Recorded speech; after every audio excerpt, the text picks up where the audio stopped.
Ryan Buckley with this SportsCenter update. First on the Fan. In the playoffs tonight, a couple potential closeout games. On the hardwood, the Thunder back in OKC looking to eliminate the Timberwolves in Game 5 and book their trip to the NBA Finals. Thunder nearly double-digit favorites, laying 9.5. Tip-off is at 5:30 on ESPN. Over on the ice tonight, the Panthers can punch their ticket to the Stanley Cup Final in Game 5 against the Hurricanes. Puck drops in Carolina at 5 o'clock on TNT. In NFL OTAs, first-year Patriots head coach Mike Vrabel says he wants to see his team make good decisions both on and off the football field. In case you haven't seen it, this was in reference to now viral internet video of first-year New England receiver Stephon Diggs on a boat with 3 bikini-clad women, none of whom are his girlfriend Cardi B, passing out what's believed to be the street drug 2C, otherwise known as pink cocaine. Anyways, Diggs wasn't at OTAs. The team is aware of the situation. How could they not be? More sports scores and stories in 30 minutes. I'm Ryan Buckley at the George McCoy Warren Allen Sports Desk. Hurt and missing work? Insurance companies acting like jerks? Don't call your mom. Call George McCoy and WarrenAllen.com. It's back. The 11th annual Fan Golf Classic at Langdon Farms Golf Club happens Tuesday, June 24th. Presented by your local Toyota dealers. Reserve your foursome now at 1080thefan.com. What's the most resilient parasite? Primetime with Isaac and Sue. Can build cities, can transform the world, and rewrite all the rules. That's what I'll be doing every single night. Which is why No! I have to steal it. What are you talking about, Willis? This is Primetime with Isaac and Sue. It's gonna work. It's passable, okay? This isn't terrible. The best in local, regional, and national sports. With no hidden agenda. Primetime with Isaac and Sue on 1080 The Fan. Hold on. Panic is ensuing. Just wait. Hold on. Just wait.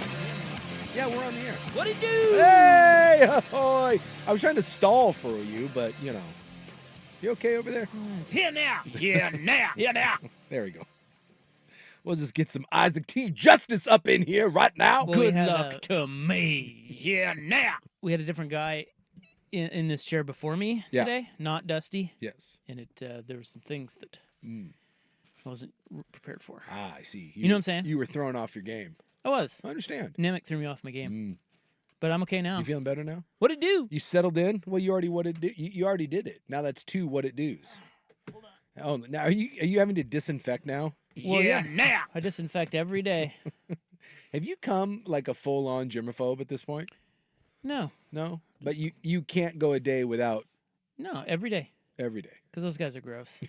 Especially Dusty. Well, he's not in here. So now you're well, just... I know, but okay. It's just a habit. All right. You do it too. Don't act like you don't do it. I see you over there wiping stuff down. No, but I think the difference is like... Getting on me about it. You're having to stop what you're doing in order. You can't proceed without cleaning. That feels OCD to me. A little behind. Yeah. That's all I'm saying. Get this. That feels like maybe a touch of the tism there. Maybe somewhere on the... Well, I do golf. Maybe golfing is on the spectrum? Oh, I think anybody who's that interested in golf is probably spectrum-y, yes. Really? Yes. Huh. Why else would you like that dumb game? I don't know. Like, we went to the Book of Mormon yesterday, which, by the way... I knew that. Phenomenal. You know how I knew that, guys? Chauffeur. Yeah, more importantly, let's not bury the lead. Because while the Book of Mormon was fantastic, yeah. what was better? You're the first. Yeah, the first chauffeured ride. Yep. In one 2013 gold Jack Ropp owned Subaru Outback. That's right, with Kansas plates. Cloth seats, and we also discovered something because my daughter drives a 2014 Subaru Outback, and cloth seats, like same ride basically. And when you got in, you were like, yeah, it smells a little bit. And I thought maybe it smelled of the old, but that's how our Subaru Outback I think smells. it's the seats. I think Subaru Outbacks just smell that way. Well, because of the seat, I think the seats over 12 years accumulate that scent. And it's not terrible. Bad. It's it's kind of old. Yeah. But I thought maybe it was the scent of old people, but I think it's just the scent of Subaru. Yeah. I think it's that's Subaru. There's a lot of adventuring that gets done with your symmetrical all-wheel drive. It's not a bad car. No, I could see your excitement. Yeah, I love it. I'm good with it.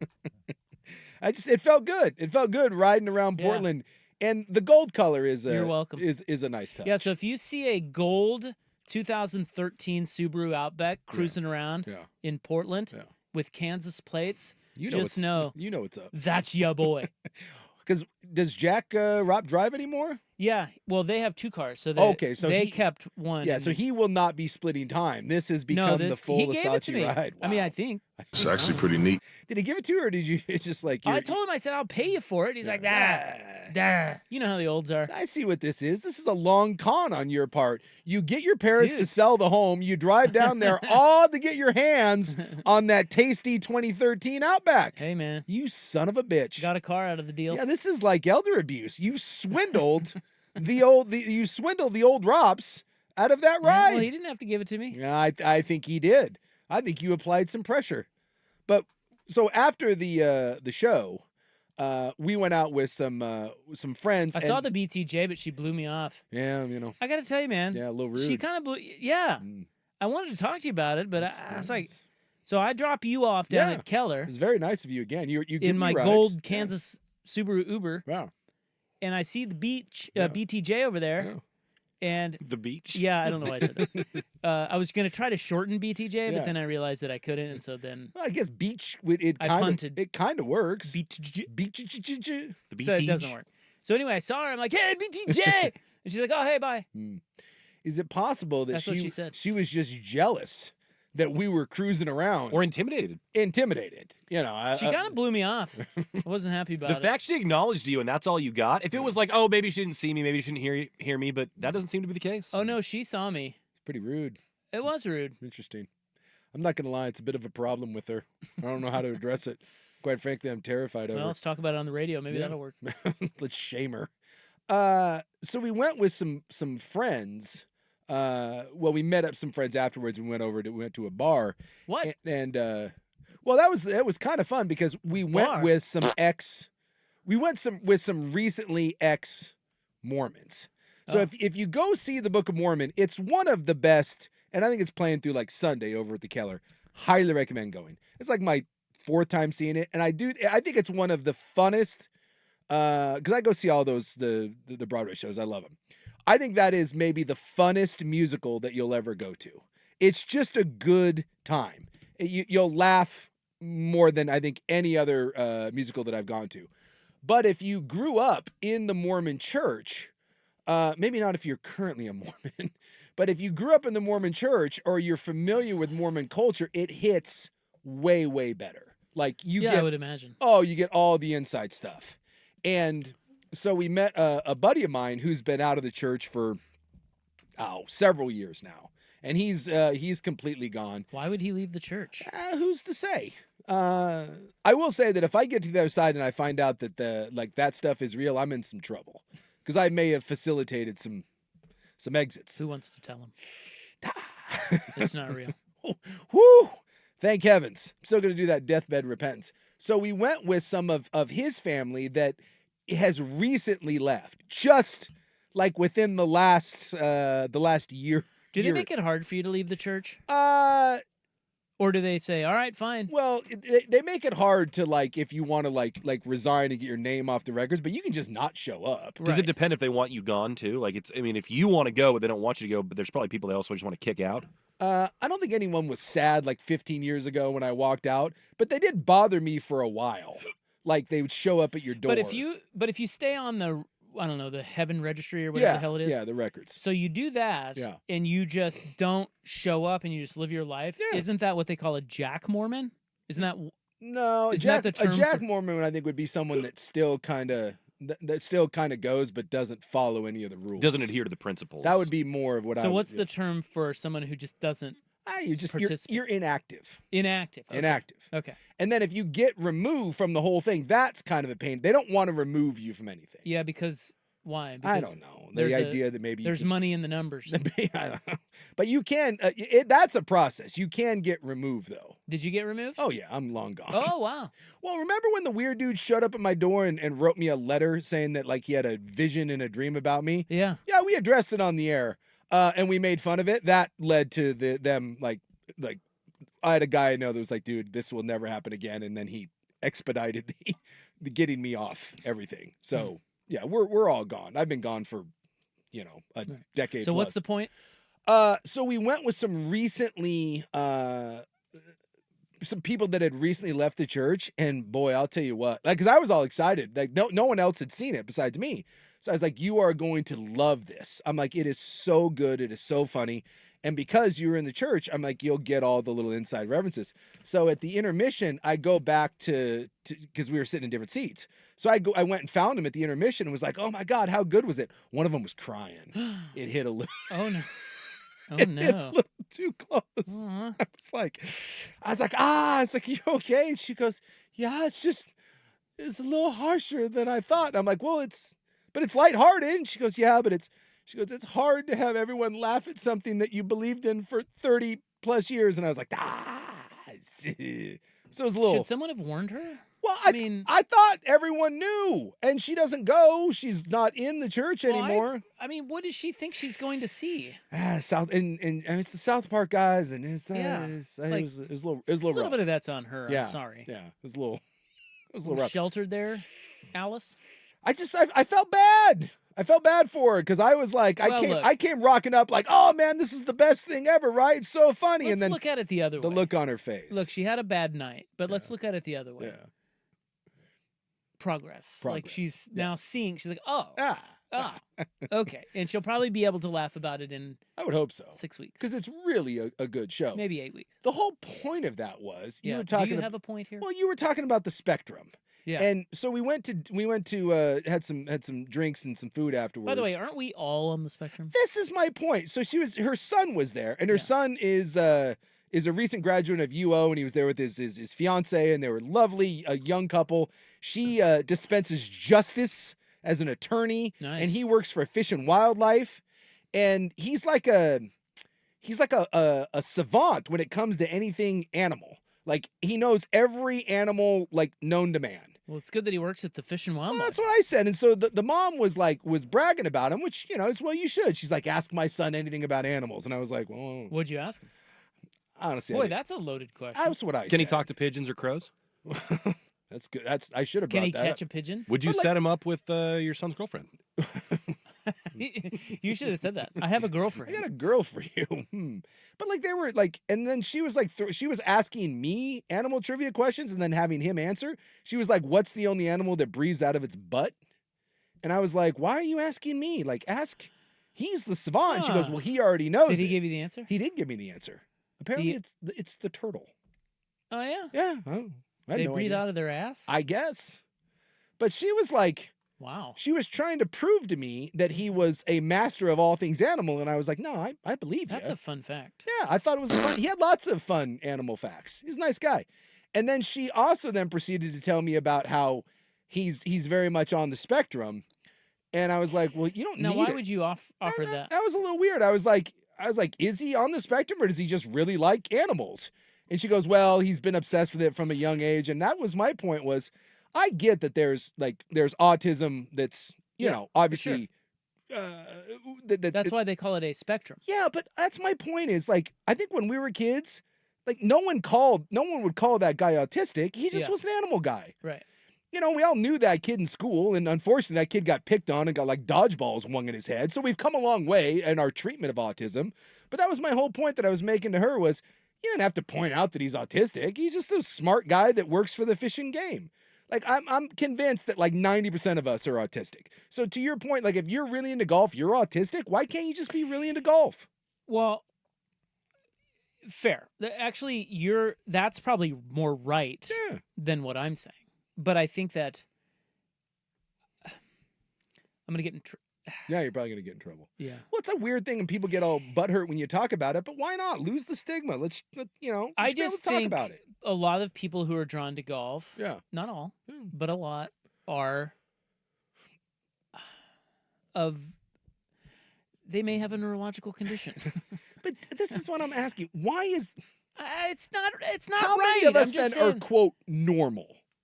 Oh, I wouldn't use that term. Well, that's what I'm saying. Don't use what? that term. Well, so if you're not autistic, But it doesn't mean we're autistic. How about that? So we're just all different. I think we use that term way Normal too much. or autism? Autism. Yeah, I agree. It's a specific condition. Yeah, exactly. If I get it, if you're you've seen the kid that solves the Rubik's Cube in like 0.4 seconds, like that kid is, there's stuff going on there. You know, the whole Rain Man thing, I get it. But if you have a little harder time concentrating on one thing, but you're super dialed in on another, or, you know, maybe you're a little socially awkward, are you artistic or are you just socially awkward? Then we're going to try to stuff a bunch of pills down your throat, and we're going to try to come up with all these, you know, excuses, or you get some dude that's just an ass. You ever meet that person? They're just I've never. They're just a D, and they're like, whoa, he's autistic. And I'm like, well, I understand that, but That's what I tell people when they ask me about you. he's on Why the is he such an ass? I'm like, well, he's on the spectrum. But that's my thing, is like, you're normal in a lot of ways, but like with this, you're just an ass to people, and now we're like, oh, he's autistic. Well, it's possible, but he also may just be a Richard. We got to label everything now. I know, and I don't like it. All right, well, don't do it then. To that guy yesterday, whose name I forget, but he's a lovely dude, and he works for Fish and Wildlife, and him and his wife were extremely nice. I didn't think there was anything weird about that guy, other than the fact that he knew that turtles breathe out of his ass. Why are you saying that automatically it's weird if you're on the spectrum? Like that's another thing you shouldn't say. It's not weird. Well, because one's normal. It felt weird to say because I don't know he really why likes animals that he's on the spectrum. I don't know why she offered that up. I'm guessing she did that because it makes her feel better about people's reaction to his quirks. Right? That's probably why she does that. And I think that's my point. Yeah, don't do that. Everyone has quirks. Right. Just let them have quirks. Now there we agree. Yeah, believe me, I got plenty of them. I know. You got plenty of them. Not me, though. Lord knows Buckley over there. Oh, my God. He's already betting. What are you on tonight? What are you betting tonight? Oh, well, I spent some of this morning betting the clay courts at Roland Garros. So here's my point. If anyone is autistic here that's got something, it's Buckley. Buckley's got a whole... Can you say on the spectrum, though? What? What is did I that say? better than I don't saying know. autistic? See, and then we got to get into... Because I think autism is I don't know. We don't know what we're talking about. Look, how about this? Just accept everyone. Yes. Yeah. Group love. Yeah. Dude's a little different in one way. We're all a little different. Right. Embrace it. That's right. And go see the Book of Mormon. It's a great play. And if you're into golf, I mean, I don't know. Well, you're the one that started that with saying that golfers are autistic. I didn't say they were autistic. You said they were on the spectrum. I said maybe on the spectrum. You said most. But it makes me uncomfortable when you say specifically autistic. But because there are people who are, that is a specific condition. But isn't the autism spectrum? Yes, but they've broadened the spectrum so much that I think what you're saying is that people have now started to just put everyone else on there. Yeah. You know what I'm saying? Yes. When that's probably not right. Yeah, I think it does a disservice to people that actually have really I shouldn't use conditions. that. I shouldn't use that term. Look, I think we're all a little off there you go. by loving golf. You have to be. The sport is maddening. So that's all I'm saying. Right. I should never use the you're right. I should never use the term on the spectrum for people who love golf. I think we're going to stop. I think we're going to stop. We're never going to do that again. You do it again, we're going to have a lot of problems. You do it anymore, you're going to have problems. Exactly. And there's your opening. There you go. And by the way, I'm still pissed at BTJ. You tell her that I wasn't just some schmuck Uber driver in a gold Subaru. I wonder if she thought that... I think that's what it was. Yeah. I don't think she recognized it. Well, I don't think she was... I mean, no one expects me to come rolling up in a gold Subaru. I mean, who does that sort of luxury? Well, she didn't see you get out of that car. No, she didn't. I only just drove by her, and I happened to catch her. That's what it was, and yeah. I yelled BTJ, and my window was down. She's like, oh, hey, bye. Well, to be honest with you, because she gets a lot of now... BTJs when we're out and about. She doesn't like it. Is she big time in me? She probably thought you were a Jackass listener. Right. Yeah. And she's probably on the spectrum. I mean, yelling BTJ Oh at my her. God. Yeah. I mean, it's right in her name. Yeah. Big time Japanese. Japanese. She big timed me. It is. We'll be out at a concert or something, and someone will walk by and yell at her. Happened at Costco last week. People will just walk by and go BTJ, and it is a little. It's shocking to her. Well, she's a star now. Yeah. She is an aloof bitch. That's what I hear. God. That's the rumor out there. She's a star. All right. There's your opening segment. All right. Now that. Who had that on the bingo? Who had hot tism talk? That is an opening segment. Yeah. And I don't think you should call it tism either. Yeah, I don't feel good about it. We can't say anything now. Tism talk? Yeah, I just. What? We're going to have to go to training now. There's the boss right there. You're going to have to go to training anyways. Dusty's coming in here. He's so pissed off already. I don't have to go to sensitivity training. Trump said I didn't have to. Oh my God, today's going to be a show. Let's start with headlines next on The Fan. The Fan is live.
Yeah, the little like the home thermostat type stuff. Which I used once like 3 years ago. Yeah. I don't really have one. No. But now I'm on their email. Where did that come? Like all of a sudden that shows up. Where does that come from? Couldn't tell you. So I want a documentary on that. How?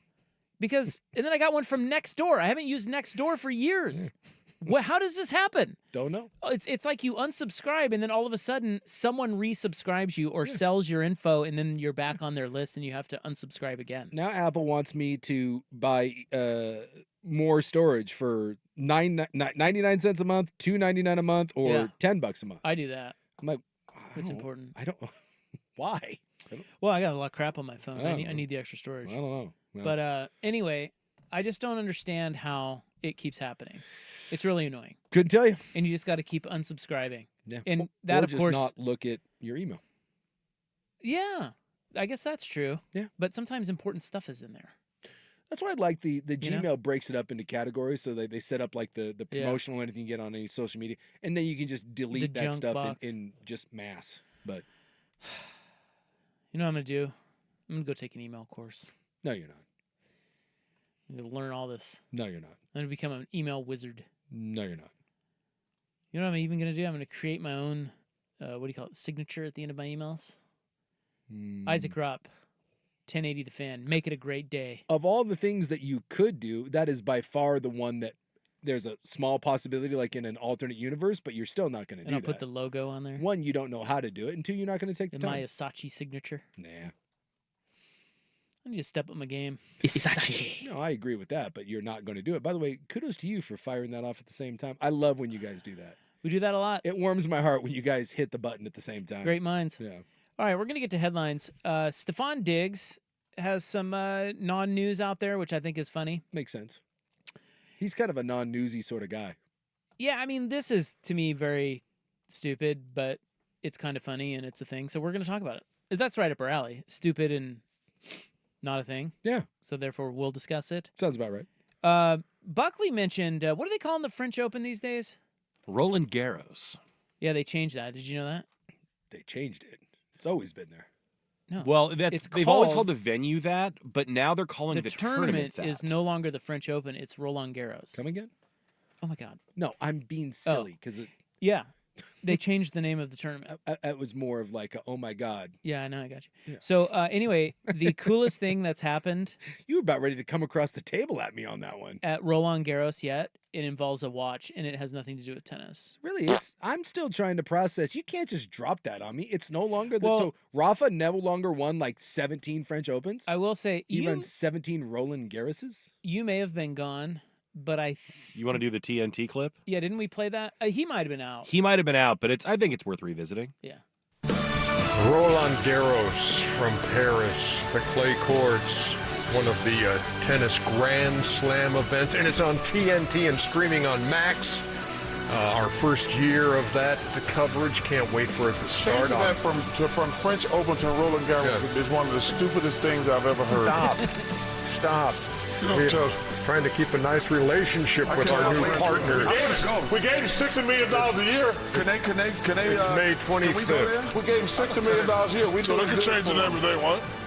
Yeah. I'm telling the French how to do their business. Gave him $60 million a year. They better shut the hell up. Wow. Probably the last time we'll run that promo. It's that time. God, those guys are great. That is the best thing because that's us, and I love that. One of the best lines in there that's overlooked is Shaq going, "Don't tell the French how to do their business." I love everything about that. I like Kenny going for $60 million. We can tell him to shut the hell up. So anyway, they didn't like it on TNT. All And right. it is weird. It's like it's the French Open. Yeah. It's like the British Open Now it's of just- golf is now yeah. called the Open. But at least that's easy because it's just dropping. I mean, that's pretty simple. Yeah. But there are other open. There's a lot of opens. there is a lot of opens, but it is the Open. The like Open. The Ohio State. Yeah. You can't just like if you changed the U.S. Open to was it Flushing Meadows, right? You can't just now because that'd be the same thing, right? It's at Flushing Meadows. Am I correct? Yeah. Yeah, that's In where New US York, Open yeah. is. So you're telling me now that this is just hey, who won? Where did Andy Roddick win his only major? He won the Flushing Meadow, or is it Flushing Meadows? I'm with Kenny and Shed. This is stupid. I refuse to call it that. Yeah, call it whatever you want. Yeah, it's the French. Just like I still call Twitter. Well, I still call Twitter. So we had a cool moment there, and then also coming up, will Dan Lanning think twice about jumping in a pool? Yeah. The next time. Yeah. Some hot takes coming out about that. Very hot. Yeah. I was a little surprised with how scorching some of those were. Yeah. Well, none of the 3 topics that are next up matter. No. None of them. Not at all. And that's what's great about it. One's got hots though. Because people actually, get all 2 have hots. hot and bothered. Right? Yeah, actually, 2 of the 3 do. Yeah. 3 of the 3. You're 3 for 3 on hots. There's a hot at the table of the tennis one. Oh, okay. Yeah. All right. She's on there. 3 for 3. So we will get to those items coming up here on today's broadcast. But first, Buckley with sports. Now, from the George McCoy at Warren Allen Sports Desk, a Sports Center update on 1080 The Fan. Ryan Buckley with the Sports Center update. First on the Fan and the playoffs tonight. A couple potential closeout games on the hardwood. The Thunder are back in OKC looking to eliminate the Timberwolves in Game 5 and book their trip to the NBA Finals. The Thunder nearly double-digit favorites. They're laying 9.5. Tip-off at 5:30 on ESPN. Over on the ice tonight, the Panthers can punch their ticket to the Stanley Cup Final in Game 5 against the Hurricanes. The puck drops in Carolina at 5 on TNT. Ducks big man Nate Biddle withdrawing from the NBA draft and will be back in Eugene for another season with Dana Altman and company. Speaking of the Ducks, apparently someone out of Browns OTAs is tracking every quarterback's passing efficiency, and former Oregon Heisman finalist Dylan Gabriel went 11 for 16 with 2 touchdowns and a pick at OTAs. If you care about that sort of thing, Shadur Sanders was 7 of 9 with 3 touchdowns and no interceptions. More sports scores and stories in 30 minutes. I'm Ryan Buckley at the George McCoy at Warren Allen Sports Desk. Heard missing work. Insurance companies acting like jerks. Don't call your mom. Call George McCoy at warrenallen.com. Your favorite fan shows are on YouTube. Mash the subscribe button and like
On 1080 The Fan.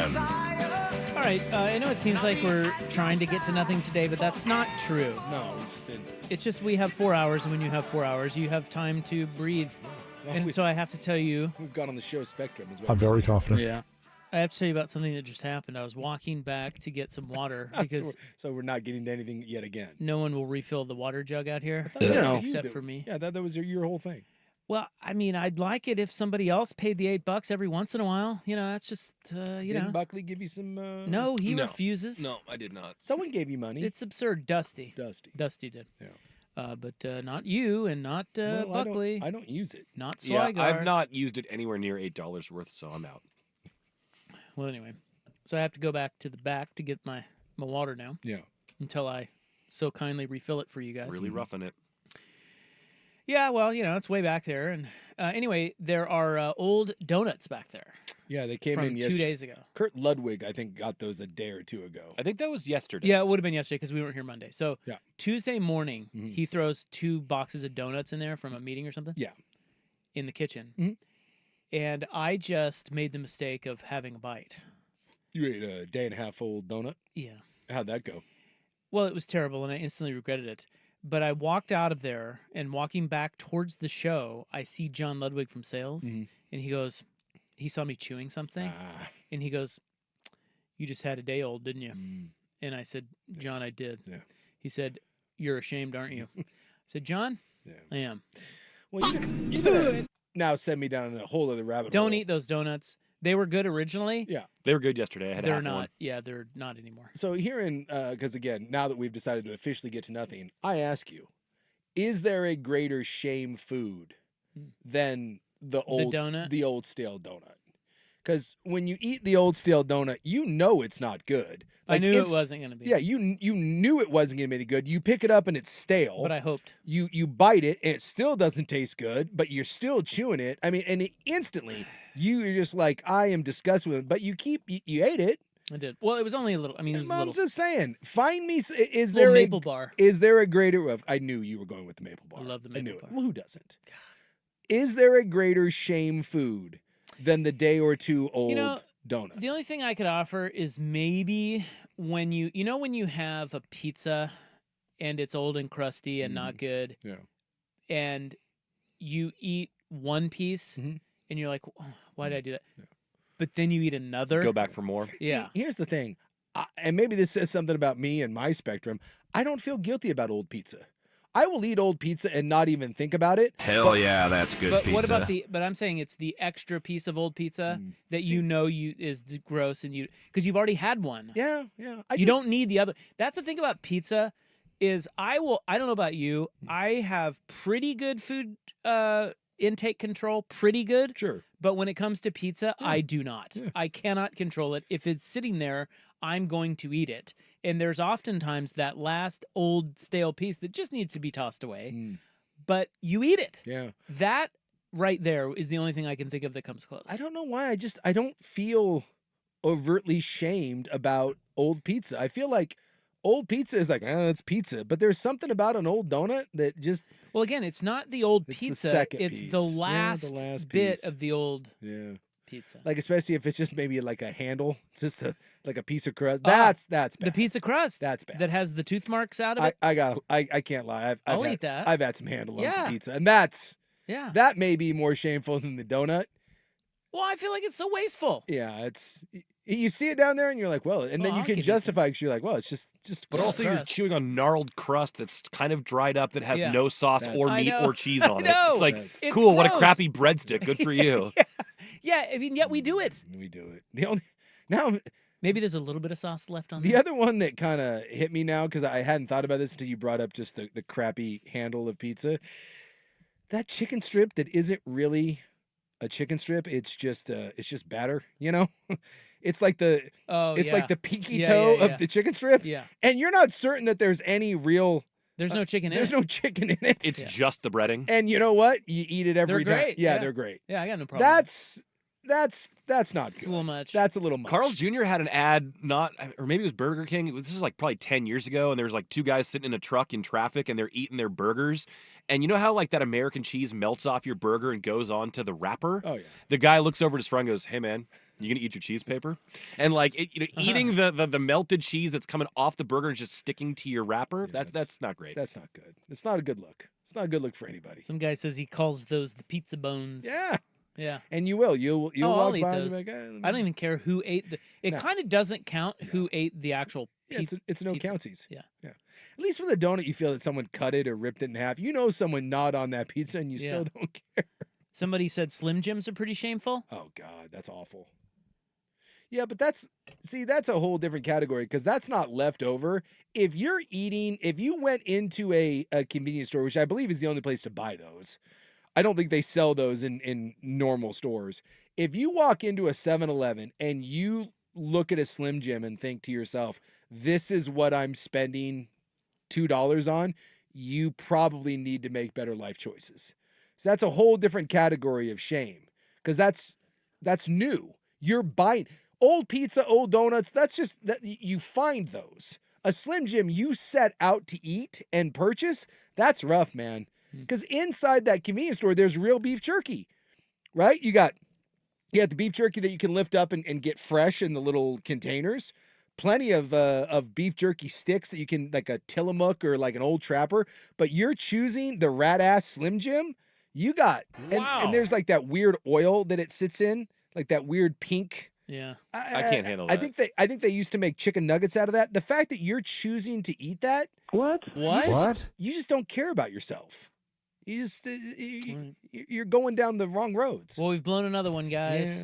Yeah. Now we'll get to headline. Okay, so we're gonna start with Stephon Diggs. Now he's in the news, and I understand why he's in the news. Yeah. But he's dating someone famous. Oh, is he? It's not that. I don't know who he's dating. Yeah, we discussed that, Isaac. It was not one of the three women in the video. Oh, I didn't know. That's why you said. Yeah. Was she there? Yeah. I didn't know that. I don't know who he's dating. Look, here's the point. Okay. Well, we'll talk about it next. We have pink substance. Yeah. Okay. And it's going. And not the Slim Jim. It's going viral. Or is it? That's next on The Fan. The home of Dirt and Spray. I'm Dirt. Bobby Marks. Howdy.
So raise your hand if you forgot Stephon Diggs was now a Patriot. I'm raising my hand for those that can't see. Yeah, I tore his ACL. I totally forgot that.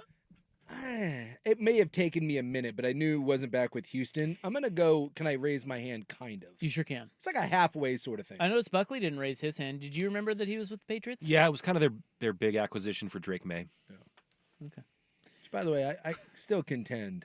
I'm not sure it's going to be like a great thing. I just know that was kind of their splash why move. you get an aging, problematic, pain in the ass receiver coming off an ACL tear to put with your young, impressionable. Well, he is among the very elite at being a pain in the ass. Well, they had to get someone. Yeah, I just think there's better ways to go about it than, again, a guy on the wrong side of 30 with an ACL tear who has worn out his welcome literally everywhere he goes. So the new head coach of the Patriots, which I did remember, is Mike Vrabel, and he already had to come out and say, it's something we're aware of. We want to make great decisions on and off the field. He is referring to a viral video of Stephon Diggs on a boat, and he's got 3 girls surrounding him. He's got lovely ladies.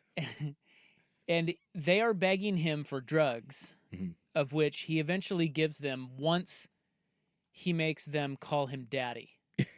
Yes. And then he says... Which is what I do too.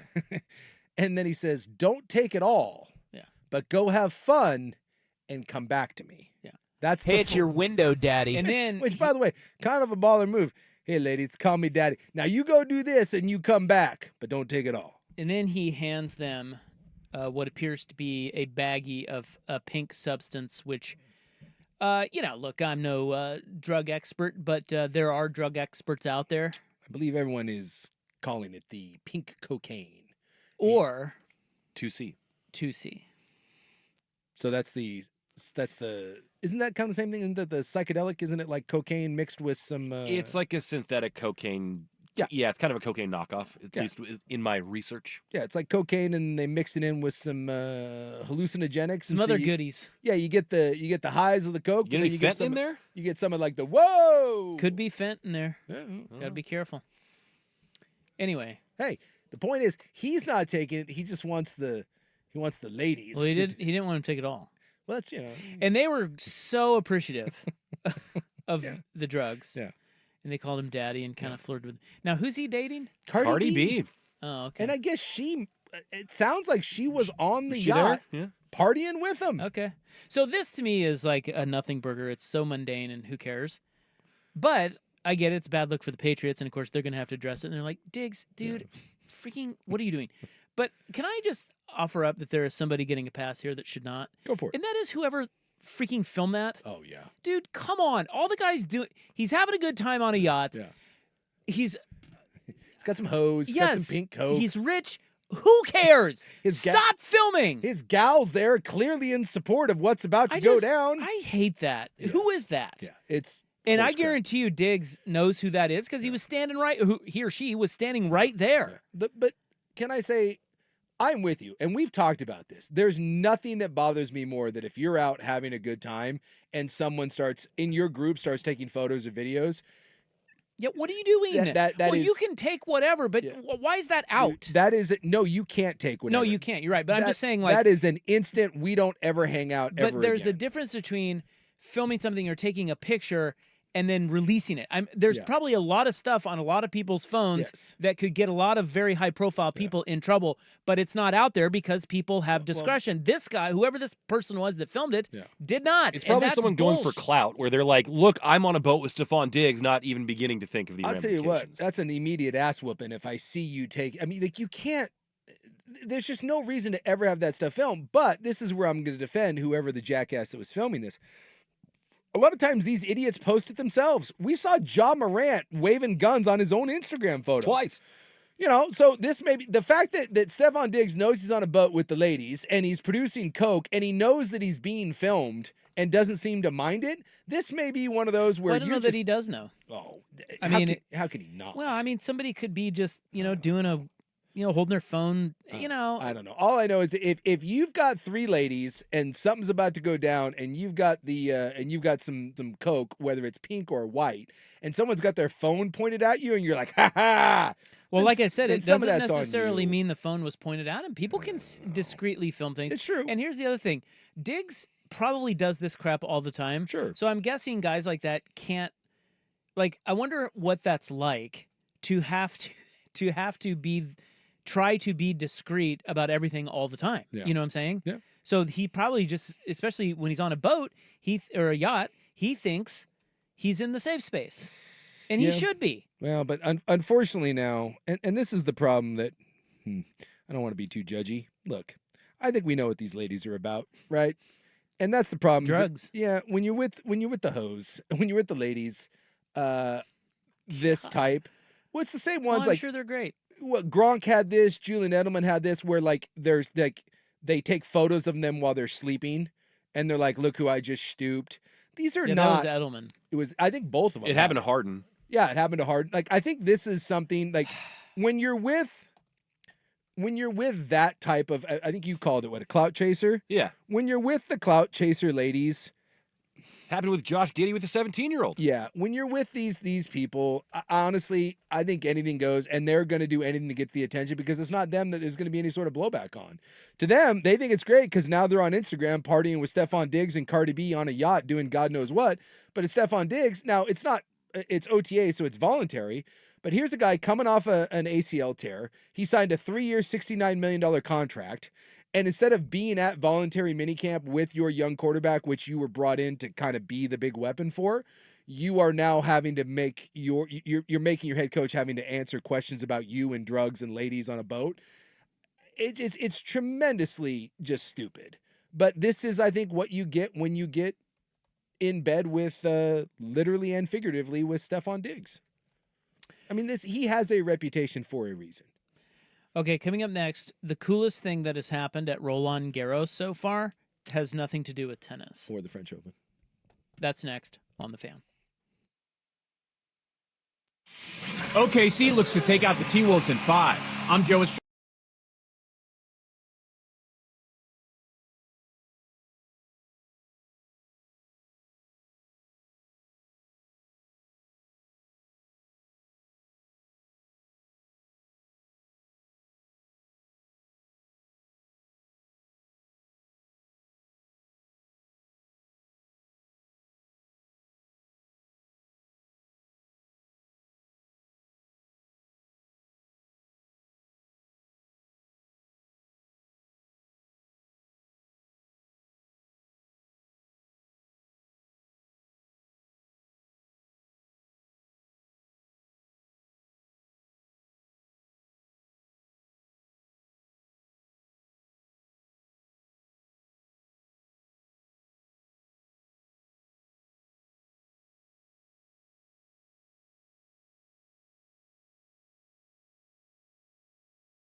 Now, from the George McCoy at Warren Allen Sports Desk, a Sports Center update on 1080 The Fan. Ryan Buckley with the Sports Center update first on the Fan. In the playoffs tonight, a couple potential closeout games. On the hardwood, the Thunder are back in OKC looking to eliminate the T-Wolves in Game 5 and book their trip to the NBA Finals.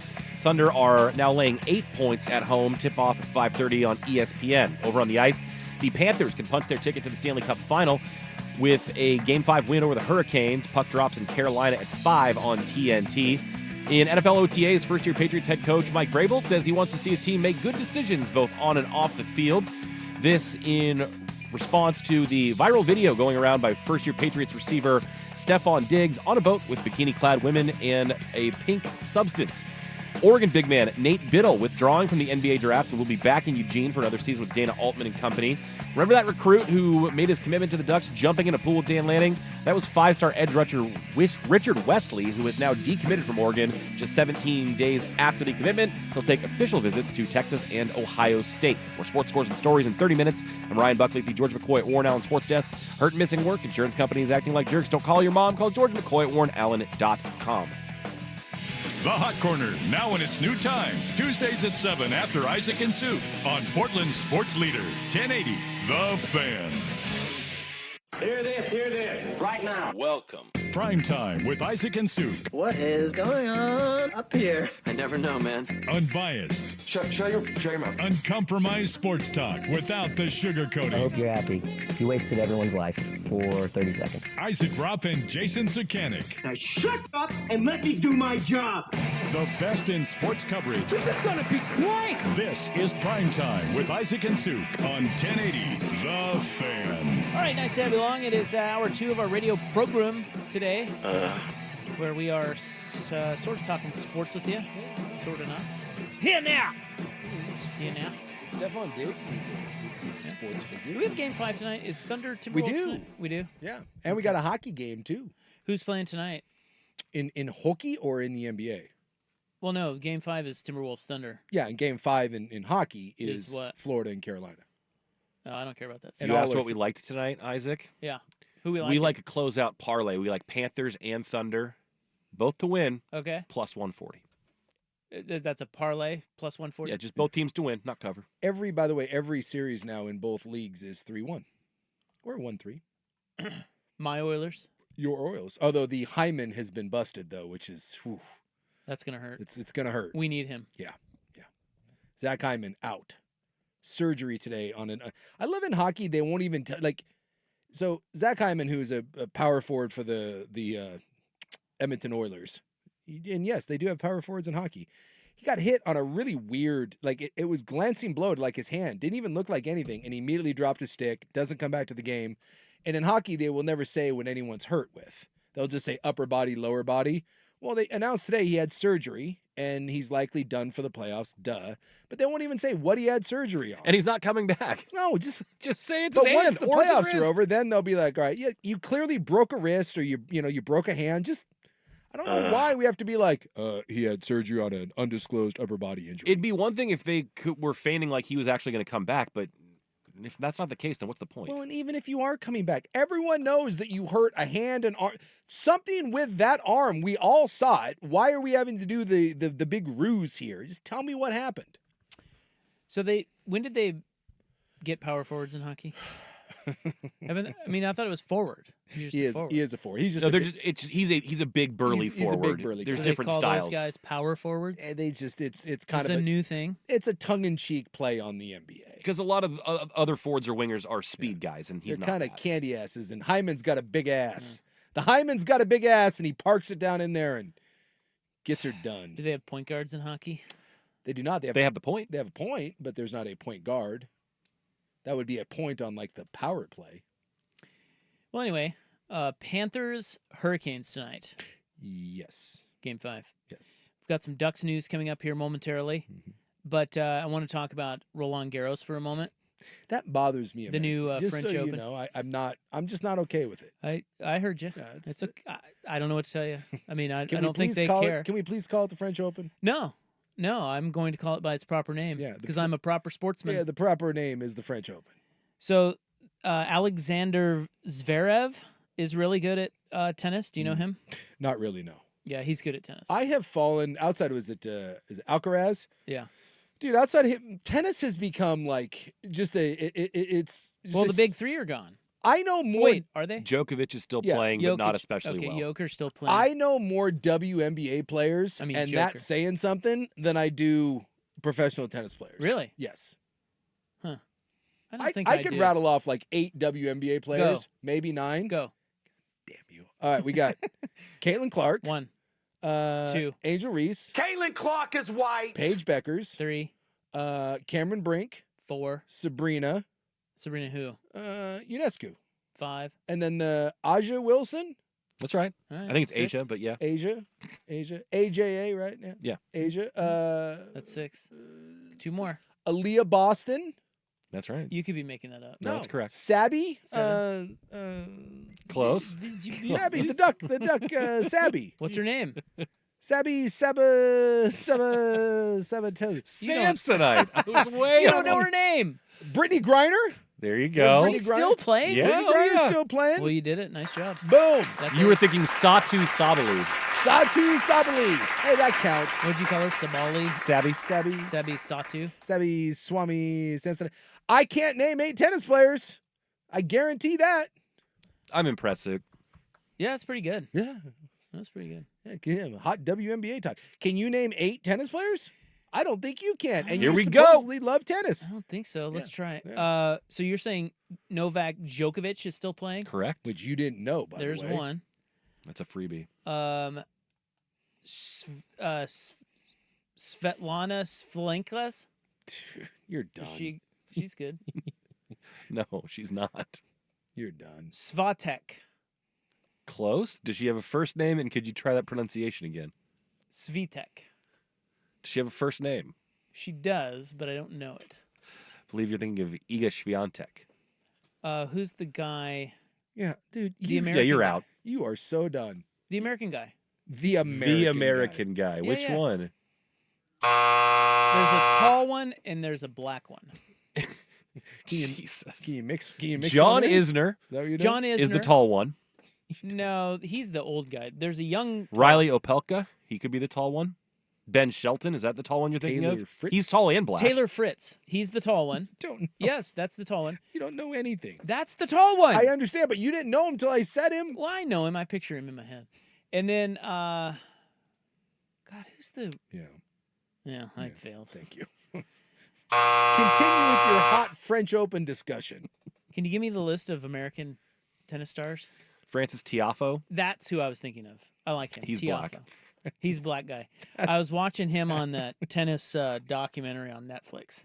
You know, they did like the full swing on golf. Yeah, I saw it. They did one of those on tennis. Yeah, I saw it on Netflix, and I immediately scrolled right by. I watched the first one and Yeah. didn't love it. Yeah, it's not the greatest, but you know, if you want to get some insight into those, like they're insane too, because you know, I think tennis players are a lot like golfers because they're individual sports. It's insane. They're just, I think they're a little crazy. Like there's. That's not what you said earlier. Yeah, it is. I believe you used a different term. These people are crazy. There's something wrong with them. So anyway, Alexander Zverev is a good tennis player, and he's there at Roland Garros, the new French Open. He is the 3rd-ranked player in the world, and he is of Kraut descension. So He's a German. May also be a domestic abuser.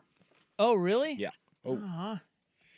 A couple different girlfriends have reported him after hotel fights and such. This went down a dark term, but all right. But he's got a cool thing that Dude. Isaac's going to talk about. He has got a great watch. He's got a great watch. Yeah. Timepiece. Yeah, timepiece, as they call it. So he was on the TNT. So TNT, as you heard with the Charles Barkley Has promo, the French Open. They have Roland Garros, and they had Alexander Zverev on their broadcast, and Adam Lefkoe, who is growing on me as a host, he was on there and he points out Zverev's timepiece, his watch. It is a roulette watch, and I don't know if you've seen these, but right here. It tells time in the middle like a real, watch. Yeah. But then around the edge, it has a roulette wheel, and you can spin it. And that watch is $300,000 in value. I see it right here. And Zverev they asked him to spin the roulette wheel. Yeah. And Zverev goes, okay, pick a number. If any of you get it right, you get the watch. Yeah, I see the clip right here. He was going to give them the watch. Dude, 300 G's. That's free. Now, no one got it. No, because they didn't pick the numbers right. Dude, that's pretty kick-ass. So, do you think he actually would have if they yes, did? I do. Yeah. It sounds like, by the way, he didn't pay for that watch. He's right. And that's why he's giving it away. He's sponsored. Yeah. He's sponsored by that watch. And I'm sure that the watch company loved that. Yes. Right? Because now everybody's talking about it. Yeah, that's badass. So Chris Eubanks by the way, is... he's a handsome devil, too. Who? Zverev, yeah, he's a good looking dude. I kind of have a man crush on him, to be honest with you. So Chris Eubanks is on there. He guessed 12. Sam Query responded with a 31 and Lefko 33. But the number was 4. See, I would have never guessed 4. I wouldn't have either. I only go with sports numbers. Does that make you feel better? It does make me feel better. That even if you and I were in that position, no way we would not have guessed 4. There's zero chance I ever would have picked 4. There's only a handful. Like, do you do this too? 1, 2, 3, 4, 5. Yeah, I have go-to numbers. I have go-to numbers. And I'm sure that's what theirs were. Yeah. Don't you think? Yeah, I would assume. Lefko's 33. Yeah. I don't know. Yeah, whatever. 33. You know, maybe you're a Larry Bird guy or Larry basketball Bird, yeah. Jesus, whatever. Like you, maybe 5 for you because of George Brett, right? Yeah, I'd do 5. Or roulette, I'd do 29 as well. That's my lucky number. Yeah, you go with 29. Yeah. You played softball at number 29. I remember that. Well, 29, I've told you the story, but the first time we were in Vegas, we had no money, but we thought we did. Yeah. You know, one of those. And we were down to first night, we were down to our last $25 chip. And we put it on 29. Yeah. And it hit. And you felt great. I mean, now it's... Well, I mean, dude, Yeah, when that's you have amazing. no It feels money... like you won the lottery. Yes, we were like, oh my God, this place is amazing. Yeah, it is amazing. I think we won, 35-1, so whatever that is. 700 some bucks. Yeah.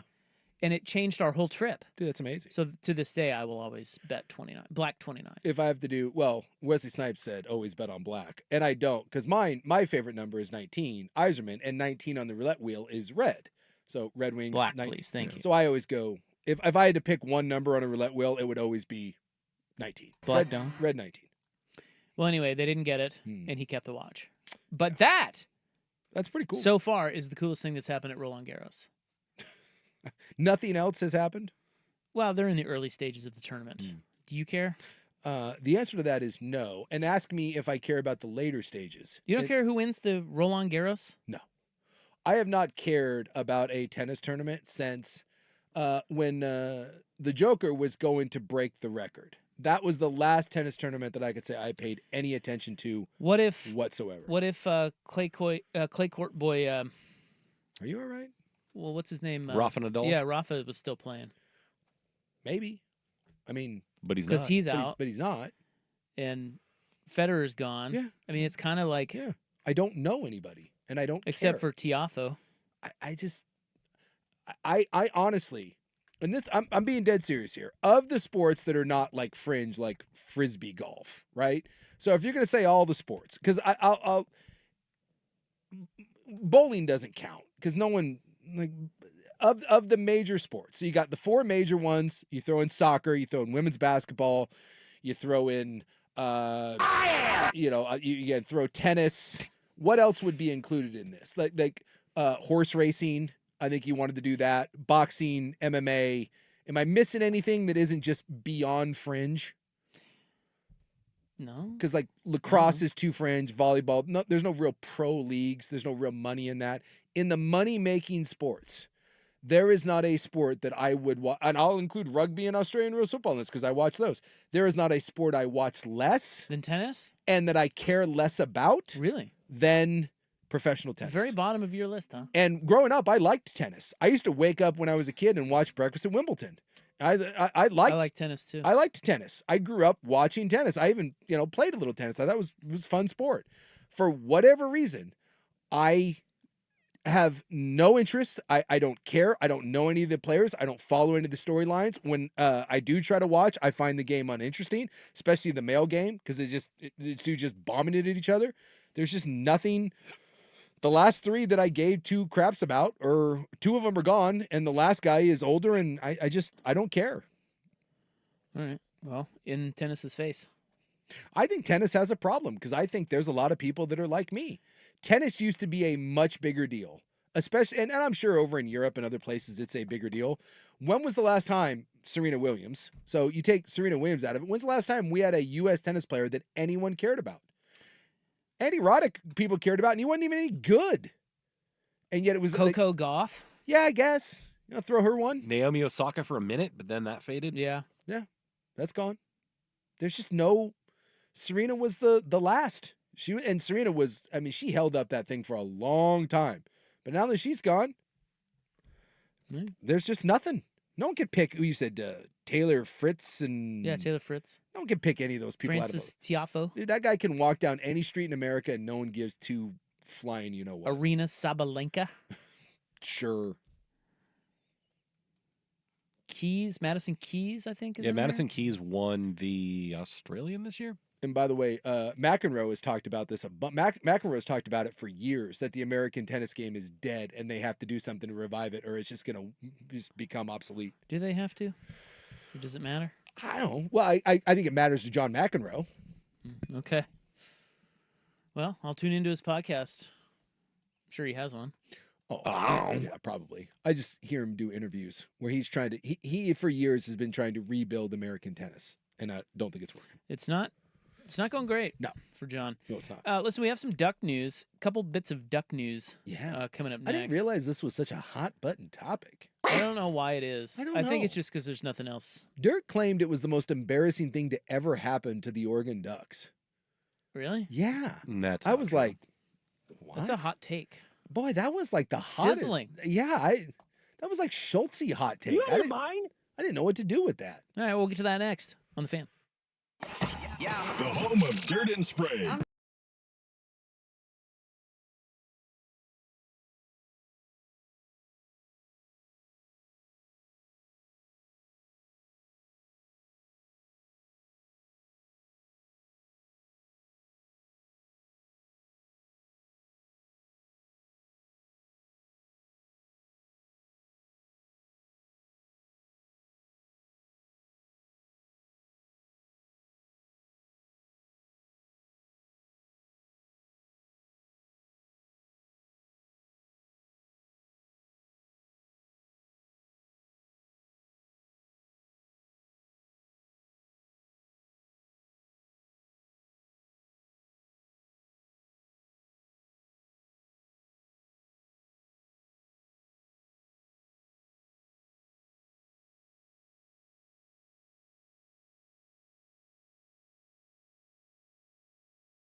to college. Well, I mean, obviously, if you're not going to be like a top 10 pick, dude, go back and get NIL. I'm sure Biddle for Oregon, that's a nice chunk of change he's probably going to be putting in his pocket. Good for the team, too. Absolutely. Shellstad's back. And I think it's good for the sport. Yeah, of course.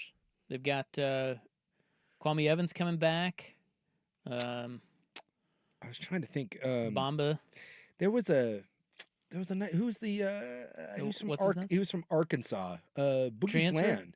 Boogie Flan's coming to Oregon? No. He pulled his name out of the draft and he's transferring to Florida. So, damn it. You know, it's like it's one of those. And then one of front runner. Yeah, and then one of Texas Tech's big guys. Williams pulled out of the draft, and I don't know if he announced where. Yeah, I don't know if he announced where he was going, but I like that they don't come. At least Biddle's coming back. Most of these guys are like, yeah, I'm coming back, and I would like the most money. At least Biddle, from what I understand, he's coming back to Oregon. Yeah, Oregon boy too. Yeah, which is kind of cool.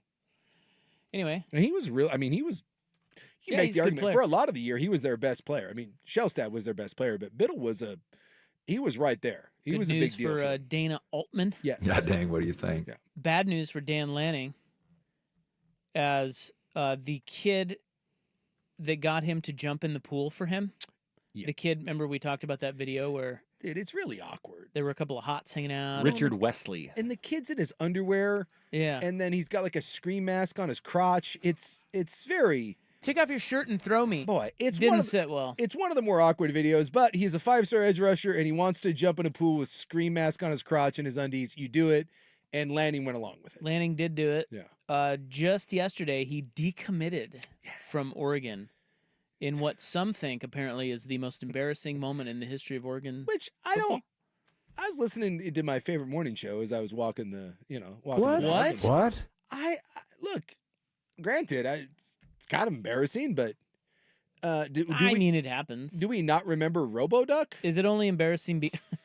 Yeah, I was trying to think of what I would rank as the most embarrassing moments. It wouldn't be that. RoboDuck's way up there. You went into the game against Ohio State as the number 1 undefeated team in the country, talking a bunch of S, and it was 34-0 at the half. Yeah, that's worse than this. You also went into Georgia a couple years ago with Dan Lanning for the first time, and they laid 60 on you.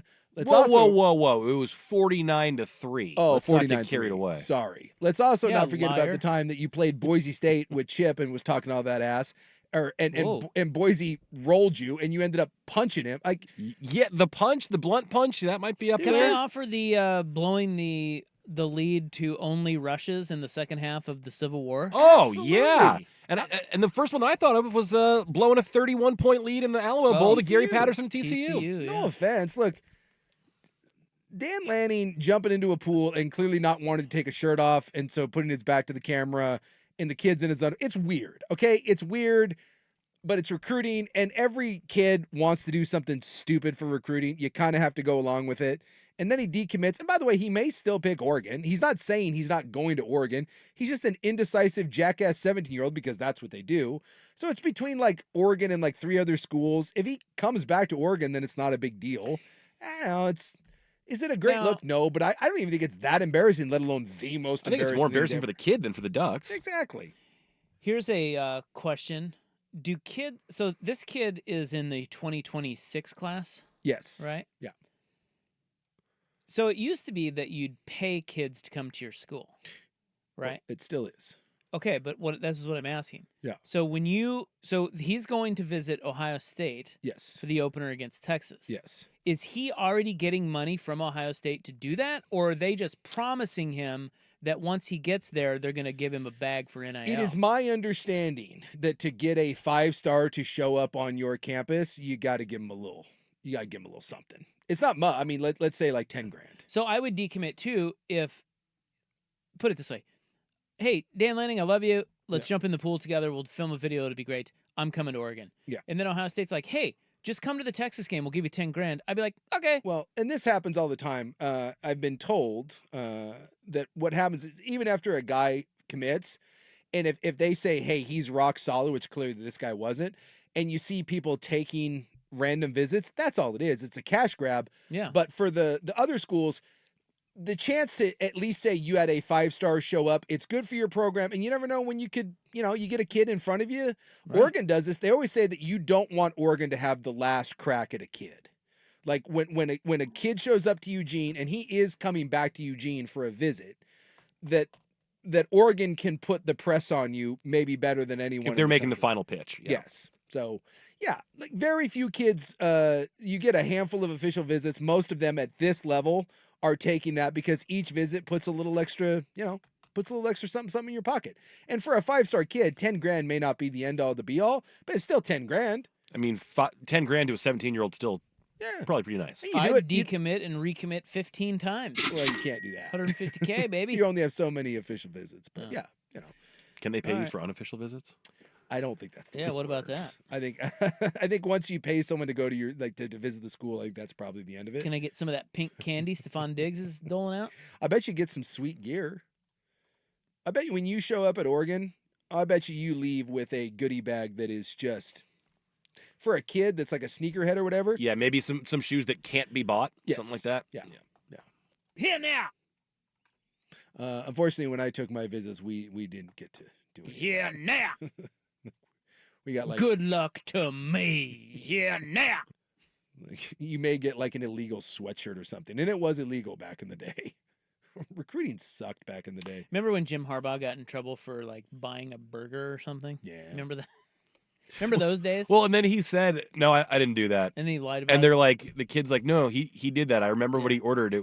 He ordered like a cheeseburger with bacon and an egg on it." And they're like, "For breakfast?" We had a scandal thing where we had to. I think we all had to repay like $30. We had a bunch of Polynesians on our team at BYU, and it still happens, and I'm not sure how or why, but a lot of the Polynesian families move with their kid to wherever they go to school. I find it fascinating. Support. Keep the nuclear family together. Yeah, the idea of Boole and Bob moving to Provo, I'm like, yeah, how about we not do that? Thanks, Mom. But one of our Polynesian players, their family moved to Provo with him, and they opened a little like a teriyaki place, and so we got to just go and eat there. And this was back before we had like meals, like you were on your own, so we could always go there. And they had a little like kitty, the waving kitty, and whatever money you could put in. But if you just wanted to go there, it was free. Whatever you wanted, it was free. And then they were like, hey, if you got a couple bucks, throw it in there. And that got busted.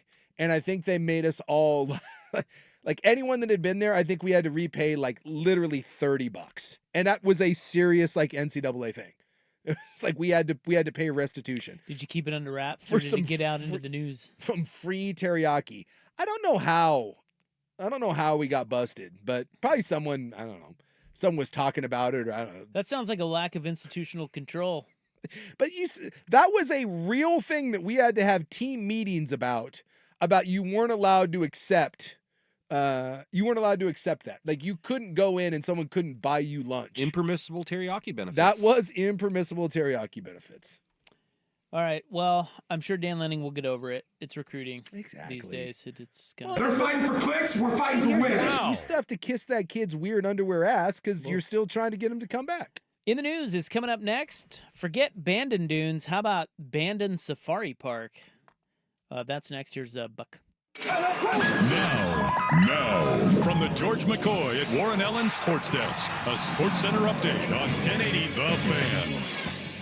Ryan Buckley with the Sports Center update first on The Fan. Just about an hour away from tip-off in the Western Conference Finals Game 5. Oklahoma City can win the series and advance to the NBA Finals with a win tonight over Minnesota.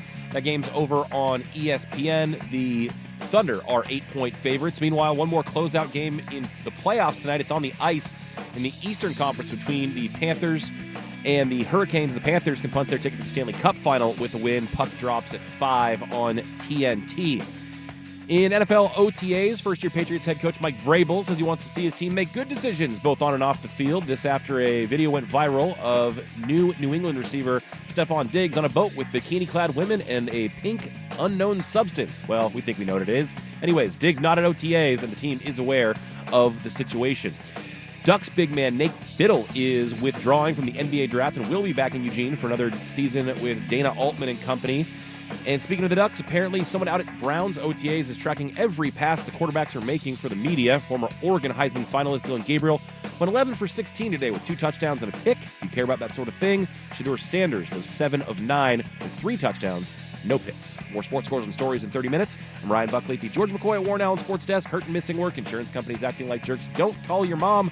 Call George McCoy at warrenallen.com. The Fan Merch Locker has a new black 1080 The Fan hoodie, as well as classic long and short sleeve tees. Get yours now at 1080thefan.com. Well, maybe Shedeur Sanders and Dylan Gabriel will get in a big fight because they both want to start. Yeah, even though right now they're running 3rd and 4th team. Yeah, but did you hear the stats? Buck just gave us the stats. They're killing it. Sanders had 3 tutties. Gabriel only 2 today. Unbelievable. And the pick. But he got more Maybe there is some attempts. sort of weird dust up there. And I would tell you what, if you're going to get assaulted by someone, you do a lot worse than getting assaulted by Shedeur Sanders. No, that's right. Get some of that Sanders money. Well, exactly. You get assaulted by Dylan Gabriel. I mean, that's not the deepest pockets in the world. That's Sanders family. Let's do that. Now you're talking. That's right. Get yourself one of them Dion watches. Yeah, listen, if you're injured by anyone, including anyone from the Sanders family, you need an advocate who's working for you, who fights the insurance companies who want to just pay you and get you out of the way and pay you pennies on the dollar for what you really should be getting. And so you need to go see our friends Donican, Ken and Donnie at the Advocates. These are personal injury attorneys. They don't get paid until you win, and consultations are always free, guys. So if you've been injured, you need more than a lawyer. You deserve an advocate. Call our friends Ken and Donnie, their website, advocateslaw.com. It's the Great Notion Brewing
The Fan. How long could we stall with just Rop Drops? I was starting to wonder that. I think I could have gone at least another 90 seconds. That's what I was like. I was sitting there and I was like, without running out of original material. Well, I was gonna cut in, and then problematic.